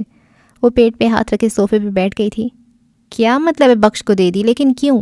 وہ اب الجھا ہوا تھا۔ لاسٹ ویک اس نے آپ کو کال کر کے پوچھا تھا نا آپ کی کوئی شرٹ ہے جس کو آپ استعمال نہ کرتے ہوں، آپ نے اس کو کہا تھا لیوینڈر کلر کی شرٹ لے لو آپ کی وارڈروب سے، تو اس نے لے لی۔ مہر اب بھی ہنس رہی تھی۔ میں نے لیوینڈر کلر کہا تھا، یہ لائٹ پرپل ہے، وہ صدمے سے بولا تھا۔ جیسے آپ کو نہیں پتہ حالے کو کلرز کی کتنی پہچان ہے. یہ 75,000 کی شرٹ اب بخش پہن کے گھومے گا. وہ اب بھی شوق میں تھا. مجھے نہیں پتہ تھا کہ حالے کلر بلائنڈ ہے. خیر تم کوئی شرٹ اور نکالو گی پلیز؟ جی میں نکال دیتی ہوں اور فریش ہو جائیں. تم بہت اچھی ہو مہر سچ میں. ویسے یہ حالے ہے کہاں؟ وہ ہارون سے ملنے گئی ہے. آتی ہوگی, کال کی تھی میں نے تھوڑی دیر پہلے. اچھا ٹھیک ہے, ممی کو بتا دینا میرا ایک بزنس ڈنر ہے, رات کو میں دیر سے آؤں گا. اوکے کہہ دوں گی. مہر اپنی مخصوص مسکراہٹ سے اس کو جاتا دیکھتی رہی. رات کے 8 بج چکے تھے. حالے اپنے کمرے میں بیٹھی نوٹس بنا رہی تھی. اس نے زرد شارٹ شرٹ کے ساتھ وائٹ ٹراؤزر پہن رکھا تھا. پاس بیٹھی مہرماں کسی کتاب کے مطالعے میں غرق تھی. حسن صوفے پہ آڑا ترچھا لیٹا تھا. یوسف صاحب نے رات کے کھانے پہ بھی حالے کو بلانا چاہا لیکن وہ شائستگی سے انکار کر کے اپنے کمرے میں چلی آئی تھی. ہیلو انڈے کی زردی. حسن کی تپا دینے والی آواز سن کے وہ بری طرح جھنجھلائی تھی. کیا ہے حسن غلام, کیوں چین سے نہیں بیٹھنے دے رہے کہیں؟ تم چاہتے کیا ہو آخر؟ میں بابا کے پاس جاؤں گی اب شکایت لے کے. پڑھنے نہیں دے رہا یہاں کوئی. وہ آدھے گھنٹے سے یوں ہی حالے کو تپا رہا تھا. میں تو بس یہ پوچھ رہا ہوں ہارون بھائی کیسے ہیں اب؟ پچھلے آدھے گھنٹے سے تم یہی تو پوچھ رہے ہو, اور اب اگر میرے اس قیمتی جوڑے کی وجہ سے تم نے مجھے انڈے کی زردی بلایا تو اس پرکٹی کا نمبر بابا کو دے دوں گی. وہ باقاعدہ انگلی اٹھا کے اس کو وارن کرتی بولی تھی. اچھا ٹھیک ہے, نہیں کہتا کچھ, بس تم مجھے 10,000 دے دو, میں یہاں سے چلا جاتا ہوں. وہ جیسے احسان کرنے والے انداز میں کہہ رہا تھا. مہرماں کو جیسے ان دونوں سے غرض ہی نہیں تھی. وہ سنجیدگی سے اپنے کام میں مگن تھی. مجھے لگتا ہے تمہارا نا دماغ خراب ہو گیا, کوئی وزنی پتھر تو نہیں گرا سر پہ؟ شکل تمہاری 10 روپے والی نہیں ہے اور یہاں تم مجھ سے 10,000 لوگے. کیا میرے ماتھے پہ پاگل لکھا ہے جو اب تمہیں پیسے دوں گی؟ پچھلی بار تمہاری مدد کی تھی, اس کا جرمانہ اب تک بھگت رہی ہوں. نکلو یہاں سے, شاباش. وہ اس کو انگلی سے باہر نکلنے کا اشارہ کرتے بولی تھی. لیکن حسن پہ کوئی خاطر خواہ اثر نہیں ہوا تھا. ٹھیک ہے جیسا تم چاہو. میں پھر اماں کے واٹس ایپ پہ ان کو مدت باجی کی مہندی کی پکس بھیجنے لگا ہوں, جس میں آپ نے وہ پنک دوپٹہ پہن رکھا ہے جو کہ اماں نے آپ کے جہیز کے لیے رکھا تھا. کیا کہتی ہیں پیاری آپا؟ وہ دل چلانے والی مسکراہٹ کے ساتھ بولا تھا. تم مجھے بلیک میل کرنے کی کوشش کر رہے ہو؟ حالے کو یقین نہیں آیا تھا. اوف, تم دونوں باہر دفعہ ہو جاؤ, پڑھنے دو مجھے. مہر نے کتاب سے نظریں اٹھائے بغیر ان دونوں کو ڈپٹا تھا. لیکن وہ دونوں بھی صدا کے ڈھیر تھے, کوئی اثر لیا ہی نہیں. نہیں کوشش نہیں کرا, میں تمہیں دھمکا رہا ہوں. وہ ایک لفظ پہ زور دیتے ہوئے بولا تھا. آپ دیکھ رہی ہیں اس تھینگی کو, یہ مجھے دھمکی دے رہا ہے. میں اس کو آج زندہ نہیں چھوڑوں گی. آپ اس کو نکال دے باہر, ورنہ آج سے آپ کا ایک ہی بھائی ہوگا, سفیر سلطان. بس بکو مت حالے, سوچ سمجھ کے بولا کرو, جو منہ میں آتا ہے بس بول دیتی ہو. دفعہ ہو جاؤ تم دونوں یہاں سے, دوبارہ نظر نہ آنا مجھے. مہرماں کتاب کو پھینک کے چیختے ہوئے بولی تھی. حالے تو حیران نظروں سے بس اس کو دیکھ کے رہ گئی تھی. اسے لگا تھا اس کی بہن نے حسن کے مرنے کی بات پہ اتنا ریئیکٹ کیا ہے. وہ نہیں جانتی تھی کہ اس نے خود کے مارے جانے پہ ایسا ریئیکٹ کیا ہے. آپ یا ایم سوری, میرا یہ مطلب نہیں تھا, آپ اوور ریئیکٹ کر رہی ہیں. وہ اپنی حیرانی چھپاتی بامشکل بولی تھی. حالے میں کہتی ہوں دفعہ ہو جاؤ یہاں سے. وہ پھر چلائی تھی. حسن حالے کے بازو کو پکڑ کر تقریباً گھسیٹتا وہاں سے لے گیا تھا اور اپنے کمرے میں لے جا کے اس کو اپنے بیڈ پہ بٹھا دیا. خود وہ اس کے ساتھ بیٹھ گیا تھا. حالے اب بھی بے یقین تھی. کیا یہ مہرماں تھی؟ کام, پرسکون, ہمہ وقت مسکرانے والی, بڑی سی بڑی بات کو بھی پرسکون انداز میں ڈیل کرنے والی. وہ تو آج تک حالے پہ چلائی نہیں تھی, اور ایسا بھی کیا ہو گیا آج؟ آپ ہی کو غصہ آ گیا ہوگا حالے, تم ٹینس مت ہو, وہ ٹھیک ہو جائیں گی صبح تک. فی الحال تم ان کے پاس مت جانا, خواہ مخواہ بات بڑھے گی. ریلیکس رہو تم. پانی لاؤں تمہارے لیے؟ وہ تھوڑی دیر پہلے والے حسن سے بالکل مختلف لگ رہا تھا. اس کی آنکھوں میں اپنی بہن کے لیے فکر تھی. میں ٹھیک ہوں, تم جاؤ بچوں کو دیکھو. اس کی رنگت متغیر ہو گئی تھی. اس کو بہت برا شوق لگا تھا. میں کہیں نہیں جاؤں گا, یہیں ہوں میں اماں کو بلا کے لے آؤں. اس کو اپنی عمر کے مطابق یہی حل سوچا تھا. چھوڑو, وہ بھی سوئی ہیں, ان کو ڈسٹرب مت کرو. تو ونج فی الحال میں کو اکیلا چھوڑ, میں ڈہاں پہ اویند ہے. میں نہیں جاؤں گا کہیں بھی, ادھر ہی ہوں تمہارے پاس. وہ ضدی لہجے میں بولا تھا اور پھر آرام سے حالے کا سر اپنے کندھے سے لگایا تھا. حالے کو اس کے کندھے مضبوط لگے تھے. وہ اس کا بھائی تھا, اس کا ماں جایا. میری بہن تو میڈا سائیں, وہ محبت سے بولا تھا. حسن کے کمرے سے ذرا دور اگر مہر کے کمرے میں جائیں تو وہ سر ہاتھوں میں دیے نیچے فرش پہ بیٹھی تھی. اس کے چہرے پہ ملال تھا, پوری آنکھوں میں تعصب تھا. وہ کیسے اپنے بہن بھائیوں سے ایسے بات کر سکتی ہے؟ رات کا سارا غبار اس نے حالے پہ نکال دیا تھا. پچھتاوا شدید تھا, لیکن حالے کیسے سفیر کو اس کا بھائی بول سکتی ہے؟ کیا وہ بس اتنی سی بات پہ اپنی بہن کو ڈانٹ سکتی ہے؟ وہ اپنی سوچوں میں غرق تھی. جب اس کو سفیر کی کال موصول ہوئی, اس نے بے دلی سے کال اٹینڈ کی تھی, جبکہ دوسری طرف وہ حشاش بشاش سا تھا. کیا کر رہی ہو کزن؟ کچھ نہیں, بس بیٹھی ہوں. وہ لہجے کو نارمل رکھتے بولی تھی. تو پھر کیا خیال ہے, کھانا کھایا جائے ساتھ؟ میں کھا چکی. وہ اب بھی بے دل تھی. کافی کے بارے میں کیا خیال ہے؟ اس نے ہار نہیں مانی تھی. جیسا آپ چاہیں. وہ تھکے تھکے سے انداز میں بولی تھی. سفیر کی بات وہ نہیں ٹال سکتی تھی, اس کو اندازہ ہو گیا تھا. تو بلاؤ اپنی بہن کو بھی اور آ جاؤ باہر، میں گیٹ پہ کھڑا ہوں، جلدی آنا۔ وہ لائن ڈسکنیکٹ کر چکا تھا۔ مہر ماں تھکے تھکے قدموں سے حسن کے کمرے کی جانب بڑھ گئی تھی۔ سلطان منزل کو یوں ہی چھوڑ کے اگر شاہد ولا میں قدم رکھو تو ہارون شاہد کا کمرہ ویسا ہی بوجھل تھا۔ بیٹا ہارون، کیا بات ہوئی تم دونوں کی؟ نوال ہارون کے سرہانے بیٹھی اس کے بالوں میں انگلیاں چلاتے ہوئے پوچھ رہی تھی۔ شاہد صاحب بھی اس کے پاس ہی بیڈ پہ بیٹھے تھے، فکر مندی سے اپنی اکلوتی اولاد کو دیکھ رہے تھے۔ اس کی سرمئی آنکھیں اب بھی سرخ اور سوجی ہوئی تھیں۔ ہارون نے یہ آنکھوں کا رنگ اپنے باپ سے چرایا تھا۔ پھپھو آپ کو کال کر کے منع کر دیں گی، آپ خاموشی سے انکار سن لیجئے گا۔ وہ بظاہر نارمل سا بولا تھا، لیکن اس کی آنکھوں کی اذیت اس کے باپ نے دیکھ لی تھی۔ ارے ایسے کیسے انکار کریں گے؟ ہم نے رشتہ مانگو ہے، کوئی آج کی بات نہیں ہے، یہ 2 سال پہلے سے بات کر چکے ہیں ہم، اور تم کل تک تو اس کے عشق میں دیوانے ہوئے جا رہے تھے، آج ایسا بھی کیا ہو گیا؟ کیا کہہ کے گئی ہے وہ؟ سچ سچ بتاؤ۔ نوال غم و غصے میں بولی تھی۔ پاپا پلیز ان سے کہیں بس کر دیں، مجھے تکلیف ہو رہی ہے۔ اس نے جیسے اپنے باپ سے التجا کی تھی، وہ اٹھ کے اس کے پاس آ کر بیٹھ گئے تھے۔ ہارون بھی اٹھ کے بیٹھ گیا تھا۔ پاپا آپ کو یاد ہے جب میں چھوٹا تھا تو آپ مجھے وقت نہیں دیتے تھے، میں شروع سے ہی شدت پسند ہوں، یہ تو سب جانتے ہیں۔ میں جب روتا تھا یا توڑ پھوڑ کرتا تھا تب آپ میرے پاس آ جاتے تھے، ماما میرا خیال رکھتی تھی۔ مجھے لگا آپ کی توجہ پانے کا یہی طریقہ ہے اور میں ہر دوسرے دن یہی سب کرنے لگا۔ آپ بھی مجھے وقت اور پیار دینے لگے اور ماما نے بھی اپنی ایکٹیویٹیز کم کر لیں۔ میں خوش ہو گیا، سب اچھا جا رہا تھا، لیکن پھر وہ رکا، پھر کہنا شروع کیا، آپ حیدرآباد چلے گئے، مجھے اچھا نہیں لگا اور میں نے وہی سب شروع کر دیا۔ تب پھپھو نے مجھے سمجھایا کہ بیٹا پاپا کو تنگ نہ کرو، ان کا کام ہی ایسا ہے، میری وجہ سے آپ کا حرج بھی ہوتا ہے، یہ بھی بتایا انہوں نے، اور کہا بڑوں کی بات مانا کرو اور صبر کیا کرو۔ میں نے بڑے غور سے ان کی بات سنی اور پورا 1 ہفتہ صبر سے آپ کا انتظار کیا۔ بڑوں کی بات ماننے کو کہا گیا تھا، ماما کی ہر بات مانی میں نے۔ مانی تھی نا ماما؟ وہ رک کے اپنی ماں کی طرف گردن موڑے معصومیت سے پوچھ رہا تھا۔ ہاں میری جان، تم نے مانی تھی، میری ہر بات مانی، وہ نم آنکھوں سے بھیگے لہجے میں بولی تھی۔ اور پھر آپ واپس آ گئے، میں بہت خوش ہوا، آپ ہمیں گھمانے لے گئے اور تب مجھے وہ سائیکل پسند آئی۔ وہ استہزائیہ سا ہنسا۔ آپ نے بولا میں لے دوں گا اور میں نے مان لی آپ کی بات، میں نے کیا صبر، پھپھو کی بات مان لی، لیکن آپ نہیں دلا سکے۔ تب مجھے پھپھو اور آپ کی سب باتیں جھوٹی لگنے لگیں۔ مجھے لگا اگر میں آئندہ بھی چپ رہا تو اس سائیکل کی طرح سب کچھ مجھ سے دور ہو جائے گا، میرے سارے پیارے، آپ، حالے، مما، سب دور ہو جائیں گے مجھ سے۔ کاش آپ اس دن میری بات مان لیتے تو میں ساری زندگی بھکاری نہیں بنا رہتا، میں بھی اپنی عزت کرتا پاپا، میں خود کو مقام دیتا، لیکن آج میں نے اپنا بھرم رکھ لیا ہے۔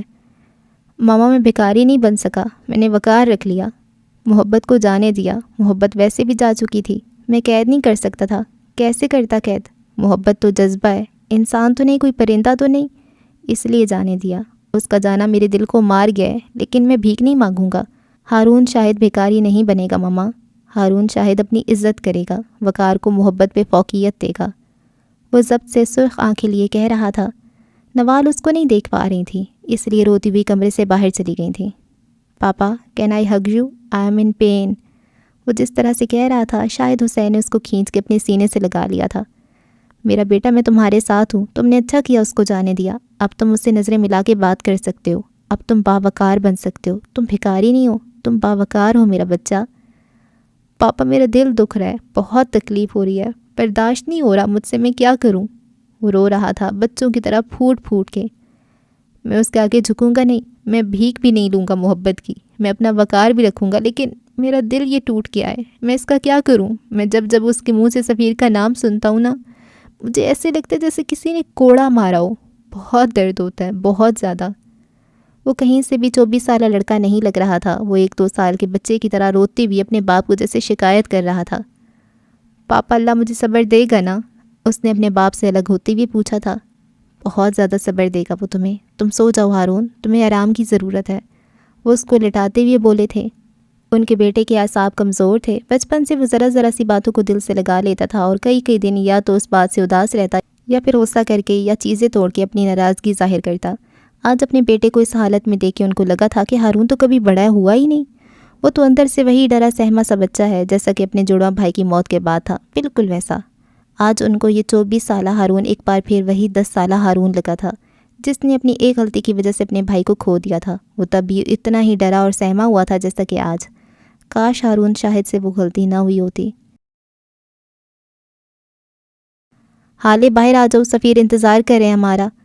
مہر ماں کمرے کے دروازے سے جھانکتے متوازن لہجے میں بولی تھی۔ اس کے ایک ہاتھ میں میرون کلر کی شال تھی، لہجہ ایسا تھا جیسے بھی تھوڑی دیر قبل ان کے درمیان کچھ ہوا ہی نہیں ہے۔ حسن دونوں کو باری باری دیکھ رہا تھا، جبکہ حالے چند لمحے اس کی آنکھوں میں دیکھتی رہی اور جب بولی تو اس کی آواز سر تھی۔ میں نہیں جاؤں گی، آپ نے جانا ہے تو جائیں۔ اس نے کوئی ایسی بھی بات نہیں کی تھی جو آپی کو اتنا غصہ آ جائے۔ تم چاہتی ہو میں معافی مانگوں؟ وہ بازو سینے پہ لپیٹے سکون سے بولی تھی۔ میں نے ایسا کچھ نہیں کہا، میں نہیں جاؤں گی مطلب نہیں جاؤں گی۔ اسی وقت حسن چپکے سے اٹھ کے الماری سے اپنی شرٹ نکال کے باتھ روم میں گھس گیا تھا۔ مہر اپنے اسی پرسکون انداز میں قدم قدم چلتی اس کے قریب بیڈ پہ بیٹھ گئی تھی۔ حالے نے رخ موڑ لیا تھا۔ I am sorry and I mean it. اس کے لہجے میں معذرت تھی۔ اس نے نرمی سے حالے کا بازو پکڑ کے اس کو کھڑا کیا تھا، ہاتھ میں پکڑی شال اس کے کندھوں پہ پھیلائی تھی۔ حالے گویا بت بن چکی تھی۔ تبھی حسن باتھ روم کے دروازے سے نمودار ہوا تھا۔ اس نے اب دوسری شرٹ پہن رکھی تھی، بال سلیقے سے بنے ہوئے تھے۔ میں تو تیار ہوں، چلیں؟ دونوں نے گھور کے اس کو دیکھا تھا۔ کیا مطلب میلو ڈرامہ ختم نہیں ہوا ابھی تک؟ اس کے لہجے میں حیرت تھی۔ کڑوے گھریلے تم کس خوشی میں تیار ہو کے آئے ہو؟ تمہارا ولیم ہے جو یہ اچھی گلابی شرٹ پہن کے گھومنے نکلے ہو؟ حالے کمر پہ ہاتھ رکھے دانت کچکچاتے ہوئے بولی تھی۔ لیکن یہ تو پنک ہے ہی نہیں، یہ تو پیچ کلر کا شیڈ ہے۔ ہاں لاڈ صاحب سے غلطیاں نکلوا لو۔ اچھا بس چلو، اب سفیر جم گیا ہوگا باہر، مہر نے بیچ بچاؤ کرواتے ہوئے کہا تھا اور آگے بڑھ کے حالے کا ہاتھ تھام لیا تھا۔ وہ اپنی بہن کا بڑا ہوا ہاتھ نہیں جھٹک سکتی تھی، یہ طے تھا، اور جب وہ معاف کر دیتی تھی تو بس کر دیتی تھی۔ دل میں بغض اور انات کو جگہ دینے والوں میں سے نہیں تھی وہ۔ اس کا ماننا تھا کہ کسی کو معاف کرو تو دل سے اور اتنے خلوص سے کرو کہ جب اس کو معاف کر دو تو دل میں کوئی میل نہ بچے، اور اگر بچتا ہے تو اس کو معاف کرنے کی اداکاری بھی نہ کرو۔ تھوڑی دیر بعد وہ سلطان منزل سے باہر آ گئے تھے۔ مہر نے گھر میں پہلے ہی بتا دیا تھا۔ باہر نکل کے انہوں نے سفیر کو کار کے بونٹ پہ دیکھا تھا۔ وہ موبائل پہ کچھ دیکھ رہا تھا، ان کو دیکھ کے نیچے اتر آیا۔ اس نے بلیک ٹی شرٹ کے ساتھ بلیک ہی پینٹ پہن رکھی تھی۔ وہ سادہ سے حلیے میں بھی حالے کے دل کو دھڑکا گیا تھا۔ وہ تینوں بھی گاڑی کے پاس آ گئے تھے۔ مہر فرنٹ سیٹ کا دروازہ کھول کے اندر بیٹھ گئی تھی۔ حسن اور حالے پچھلی سیٹ پہ چلے گئے تھے۔ جب بھی سفیر کے ساتھ انہوں نے کہیں جانا ہوتا تھا، مہر آگے ہی بیٹھتی تھی۔ ایک استحقاق سا تھا اس کے انداز میں، جیسے یہ جگہ اسی کی ہے۔ وہ کبھی معراج، شمس، حتیٰ کہ یوسف سلطان کے سامنے بھی آگے بیٹھنے سے نہیں ہچکچائی تھی۔ آج بھی وہ اسی حق کے ساتھ سفیر کے ساتھ والی سیٹ پہ بیٹھ چکی تھی۔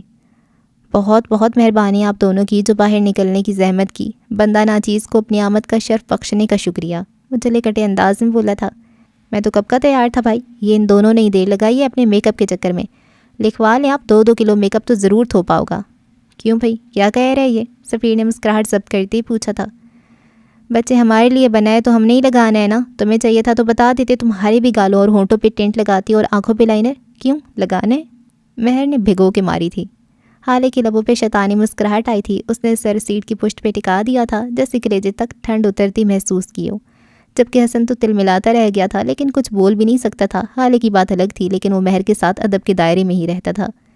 دیکھو مہر، یہ بہت پرسنل اٹیک تھا، میرے چھوٹے بھائی پہ کچھ تو خیال کرو یار، اس کو دیکھو غور سے اور بتاؤ بھلا۔ وہ جتنا مرضی میک اپ کر لے شکل تو وہی رہے گی نا، چھیلے ہوئے آلو جیسی۔ سفیر بھی کہاں باز رہا تھا، اور بس حالے کے اندر کی بڑی بہن جاگ چکی تھی۔ خیر ویسی بھی کوئی بات نہیں، اتنا ہینسم ہے میرا بھائی، اس کو کیا ضرورت میک اپ کی، اور چھیلا ہوا آلو بس میں کہہ سکتی ہوں اور کوئی نہیں، حالے نے گویا اعلان کیا تھا۔ حسن کی آنکھیں چمک اٹھی تھیں۔ اماں صحیح کہتی تھیں، حالے حسن کی دوسری ماں ہے۔ وہ بالکل دیسی ماؤں کی طرح ہر وقت حسن کے کھانے پینے کا خیال رکھتی تھی، لیکن اس کو ذلیل کرنا بھی اپنا فرض سمجھتی۔ لیکن جو ہی کوئی بھی اس کے سامنے یا اس کی پیٹھ پیچھے حسن کے بارے میں کچھ کہتا، وہ اس کا دفاع کرنے پہنچ جاتی۔ اچھا بابا نہیں کہتے کچھ آپ کے بھائی کو، یہ بتائیں کیا کھائیں گے آپ سب؟ سفیر کو حالے کی عادت بہت پسند تھی۔ وہ عام لڑکیوں کی طرح ہر بات پہ ہاں میں ہاں نہیں ملاتی تھی، بلکہ اپنا موقف پیش کر کے اگلے کو لاجواب کرتی تھی۔ آئس کریم کھا لیتے ہیں، مہر کی طرف سے جواب آیا تھا۔ جو بھی آپ سب کھانا چاہیں بتا دیں، ٹریٹ میری طرف سے ہے۔ اگر یہ ٹریٹ آپ کے واپس آنے کی خوشی میں ہے تو آپ ہمیں ٹرخانے کی کوشش مت کریں، حالے بولی تھی۔ ارے نہیں، وہ ٹریٹ قرض رہی مجھ پہ، یہ تو بس ویسے ہی تم سب کے ساتھ وقت گزارنے کے لیے۔ وہ یہ نہیں کہہ سکا کہ بس تمہارے ساتھ وقت گزارنے کے لیے۔ چلیں پھر پزا کھلا دیں اور بروسٹ، حسن نے اپنی پسند بتائی تھی۔ نہیں مجھے تو اسپرنگ رولز اور فرائیڈ چکن کھانا ہے، حالے نے بھی فرمائش کی تھی۔ اور مہر تم؟ جو آپ کھلا دیں، مہر نے کندھے اچکائے تھے۔ تم خود بتاؤ نا، ظاہر ہے کچھ تو فیوریٹ ہوگا تمہارا بھی۔ دیکھو حسن اور حالے نے بھی اپنی پسند بتائی ہے، اپنی رائے دینا سیکھو لڑکی، سفیر نارمل سا بولا تھا، جبکہ مہر ماں کے چہرے پہ سایہ سا لہرایا تھا۔ چچی نے کہا تھا کہ سفیر کو وہ لڑکیاں بالکل پسند نہیں جو ہر بات پہ اپنی رائے دیتی رہیں۔ بچوں کے لیے بیف برگر لے آئیں، حسن نے اس کی مشکل آسان کی تھی۔ ہاں ٹھیک ہے، یہی لے آئیں، وہ بجے دل کے ساتھ بولی تھی۔ تھوڑی دیر میں وہ چاروں شہر کے ایک بہت بڑے ریسٹوران میں بیٹھے کھانا کھا رہے تھے۔ ان تینوں کے لاکھ منع کرنے کے باوجود سفیر ان کو یہاں لے آیا تھا۔ کراچی کا ایسا کوئی ریسٹوران شاید ہی ہو جہاں حالے اور ہارون نے کھانا نہ کھایا ہو۔ کوئی ڈھابا، کوئی کیفے ایسا نہیں تھا جس کا حالے کو پتہ نہ ہو۔ گھر کا کھانا تو وہ شاذ و نادر ہی کھاتی تھی۔ وہ اپنی ساری پاکٹ منی، ساری سیونگز یا تو کھانے پہ اڑاتی یا ڈائمنڈس پہ۔ کھانا اور ڈائمنڈس اس کی کمزوری تھے۔ وہ اچھا کھانا کھانے کے لیے گھنٹوں کا سفر کرنا بھی برداشت کر لیتی تھی۔ سفیر کو بھی جب کوئی بزنس ڈنر ارینج کرنا ہوتا یا کسی دوست کو کھانا کھلانا ہوتا، وہ حالے سے رابطہ کرتا اور آج تک کبھی مایوس نہیں ہوا تھا۔ جبکہ مہر ان سب چیزوں سے بہت دور تھی، اسے گھر کا کھانا اور گھر میں رہنا ہی پسند تھا۔ رہا سفیر تو اس کو کھانا کھانے سے زیادہ کھلانا پسند تھا۔ وہ جب بھی اسلام آباد سے واپس آتا، حالے لازمی ٹریٹ لیتی اور یہیں ہارون اور اس کا جھگڑا ہو جاتا۔ وہ ہمیشہ ہی کہتا، حالے تمہیں 4 گھنٹے کی ڈرائیو پہ بھی کہیں کھانا کھانا ہو تو مجھے بتاؤ یار، ہم دونوں جائیں گے، میں لے کے جاؤں گا۔ تم اس سفیر کو کیوں بولتی ہو؟ میں مر گیا ہوں کیا؟ مجھے کہو تو میں تمہیں کبھی منع نہیں کرتا، پھر کیوں کرتی ہو ایسا؟ تمہارے پاس اگر اتنے ہی پیسے ہیں تو جا کے کسی یتیم خانے کو دان کر دو، مجھے نہیں ضرورت تمہاری مہربانیوں کی۔ چچا زاد ہے میرا، لوں گی ٹریٹ۔ کاش تم اس چچا زاد کے آگے بھائی لگانا بھی شروع کر دو تو میرے دل کو قرار آ جائے۔ اس ریسٹورانٹ میں بھی وہ ہارون کے ساتھ آ چکی تھی اور یہاں کا کھانا اس کو زیادہ پسند نہیں آیا تھا، لیکن سفیر کو یہ جگہ پسند تھی، سو وہ خود پہ جبر کر کے بیٹھی تھی۔ اسے ہارون شدت سے یاد آ رہا تھا۔ آج پہلی بار تھی جب وہ لوگ اس کے بغیر آئے تھے، ہر دفعہ وہ ساتھ آتا تھا۔ سفیر سے لاکھ اختلاف صحیح، لیکن ہارون اس کو اکیلے تو مر کے بھی نہ جانے دے۔ حالانکہ حسن اور مہر بھی ہمیشہ ساتھ ہی آتے تھے، لیکن ہارون کے لیے وہ پھر بھی اکیلی ہی تھی۔ آپ یاپ نہیں کھا رہی تو میں کھا لیتا ہوں یہ بھی۔ حسن کا نادیدہ پن اس کو حال میں کھینچ لایا تھا۔ ہاں بیٹا، پیٹ کی پیاس نے تمہیں اب بولنا بھی سکھائی دیا، تمہیں تو میں صحیح کھلاتی ہوں، ذرا ہاتھ تو لگاؤ نا میری پلیٹ کو۔ آیا بڑا، خود بھی نہیں کھا رہی ہیں، ہارون بھائی کے خیالوں میں گم ہے، اور پیٹ کی پیاس بھی نہیں، بھوک ہوتی ہے، وہ منہ بنا کر بولا تھا۔ ان دونوں کی لڑائی کو انجوائے کرتا سفیر حسن کی بات پہ ٹھٹکا تھا، جبکہ مہر خاموشی سے اپنی پلیٹ میں چمچ چلا رہی تھی، جیسے اس کو فرق ہی نہیں پڑتا کسی چیز سے۔ کیا مطلب ہارون کو کیوں یاد کریں گی یہ اس وقت؟ وہ پوچھ ہی بیٹھا تھا۔ ہر دفعہ یہ ہارون بھائی کے ساتھ آتی ہے نا، اس لیے، حسن نے جواب دیا تھا۔ حالے نے سفیر کا موڈ خراب ہوتے دیکھ لیا تھا۔ ظاہر ہے وہ ہر جگہ ہمارے ساتھ نہیں آ سکتا، ہم کزنس ہیں، ایک گھر میں رہتے ہیں، اب کیا کہیں بھی جائیں گے تو اس کو بھی ساتھ لانا ہوگا۔ وہ بھی میرا کزن ہے، گھر کا فرد ہے اور میرا بیسٹ فرینڈ بھی۔ آپ اس کو بے شک ساتھ نہ لائیں، لیکن میں جہاں بھی جاؤں گی اس کو یاد کروں گی۔ آپ کیا میرے ذہن پہ بھی پہرے بٹھائیں گے؟ وہ اس انداز میں بولی تھی کہ مہر نے سر اٹھا کے اس کو دیکھا تھا۔ حالے سفیر کا یہ مطلب نہیں تھا، تم غلط سمجھی ہو، وہ بس ایسی بات کر رہے تھے۔ نہیں مہر، اس کو مت ٹوکو، یہ واقعی صحیح کہہ رہی ہے، میری بھی غلطی ہے، ہارون کو پوچھ لینا چاہیے تھا، اوپر سے وہ بیمار بھی ہے، صبح تمہیں یوں نہیں چھوڑنے جاؤں گا تو اس سے بھی مل لیں گے، اوکے؟ وہ سیکنڈز کے اندر خود پہ کنٹرول کر چکا تھا۔ صبح دیکھیں گے، وہ لاپرواہی سے بولی تھی۔ حسن اور مہر تو بس اس کو دیکھ کے رہ گئے تھے۔ سفیر بھی خاموش ہو چکا تھا۔ تھوڑی دیر بعد وہ لوگ کھانا کھا چکے تھے، سو گھر کی طرف روانہ ہو گئے تھے۔ سفیر نے دوبارہ حالے سے کوئی بات نہیں کی تھی۔ گھر تک کا سفر خاموشی سے گزرا تھا۔ گھر پہنچ کے سب اپنے اپنے کمروں کی طرف بڑھ گئے تھے۔ رات کے 12 بج چکے تھے جب حالے کچن میں اپنے لیے کافی بنا رہی تھی۔ وہ کافی بنا کر جیسے ہی کچن سے باہر نکلی، اس کو سامنے فروا کھڑی دکھائی دی۔ یہ شاہی سواری اس وقت کدھر سے آ رہی ہے؟ وہ اپنی زبان پہ کنٹرول نہیں رکھ پائی تھی۔ ویسے تو اس وقت میرا کوئی موڈ نہیں کسی جوابی حملے کا، لیکن میرے منہ لگے بنا آپ کو بھلا نیند کہاں آئے گی؟ تو میں آپ کو بتا ہی دیتی ہوں، یہ شاہی سواری آپ کے ولی عہد شہزادہ سفیر کے ساتھ کھانا کھانے گئی تھی اور تھوڑی دیر پہلے ہی لوٹی ہے۔ اس کی آنکھوں میں کلوہی سی چمک تھی، اس کے لہجے کا مان، ہاں یہی مان اس وقت فروا کو ٹھٹکا تھا۔ بات سنو لڑکی، سفیر بھائی بولا کرو تم، 9 سال بڑا ہے وہ تم سے، اب کوئی بچی نہیں ہو تم جو اس کے نام سے پکارتی ہو۔ اچھا تو یہ بات ہے، پھر تو میں آپ کو بتاتی چلوں کہ نہ ہی میرا دین اور نہ ہی میرے ملک کا قانون ان کو میرا بھائی بناتا ہے، اور رہی آپ تو سارا گھر جانتا ہے کہ حال سلطان آپ کی کتنی سنتی ہے۔ وہ ان کو تپاتے ہوئے بولی تھی۔ یہ 3-4 سال پہلے تک تو تمہیں دین اور قانون بھولا ہوا تھا، اچانک کیسے یاد آ گیا؟ تب تو تم اس کو بھائی بلاتی تھی، تب میں بچی تھی، معصوم سی، کم عمر سی ننھی کلی، اب یہ کام کرنے لگا ہے۔ وہ انگلی سے اپنی پیشانی پہ دستک دیتی کہہ رہی تھی۔ اس نے مجھے غور و فکر کرنا سکھایا، اور جب میں نے تحقیق کی تو مجھے علم ہوا۔ وہ 2 قدم آگے آ کے ان کے کان کے پاس جھکی تھی کہ سفیر میرا بھائی نہیں ہے۔ وہ ایک ایک لفظ پہ زور دیتی بولی تھی اور ان کے قریب سے گزرتی اوپر کی طرف چلی گئی تھی۔ پیچھے فروا پیر پٹکتی رہ گئی تھی۔ وہ بالکل نگین کی طرح زہر اگلتی تھی۔ انہوں نے اعتراف کیا تھا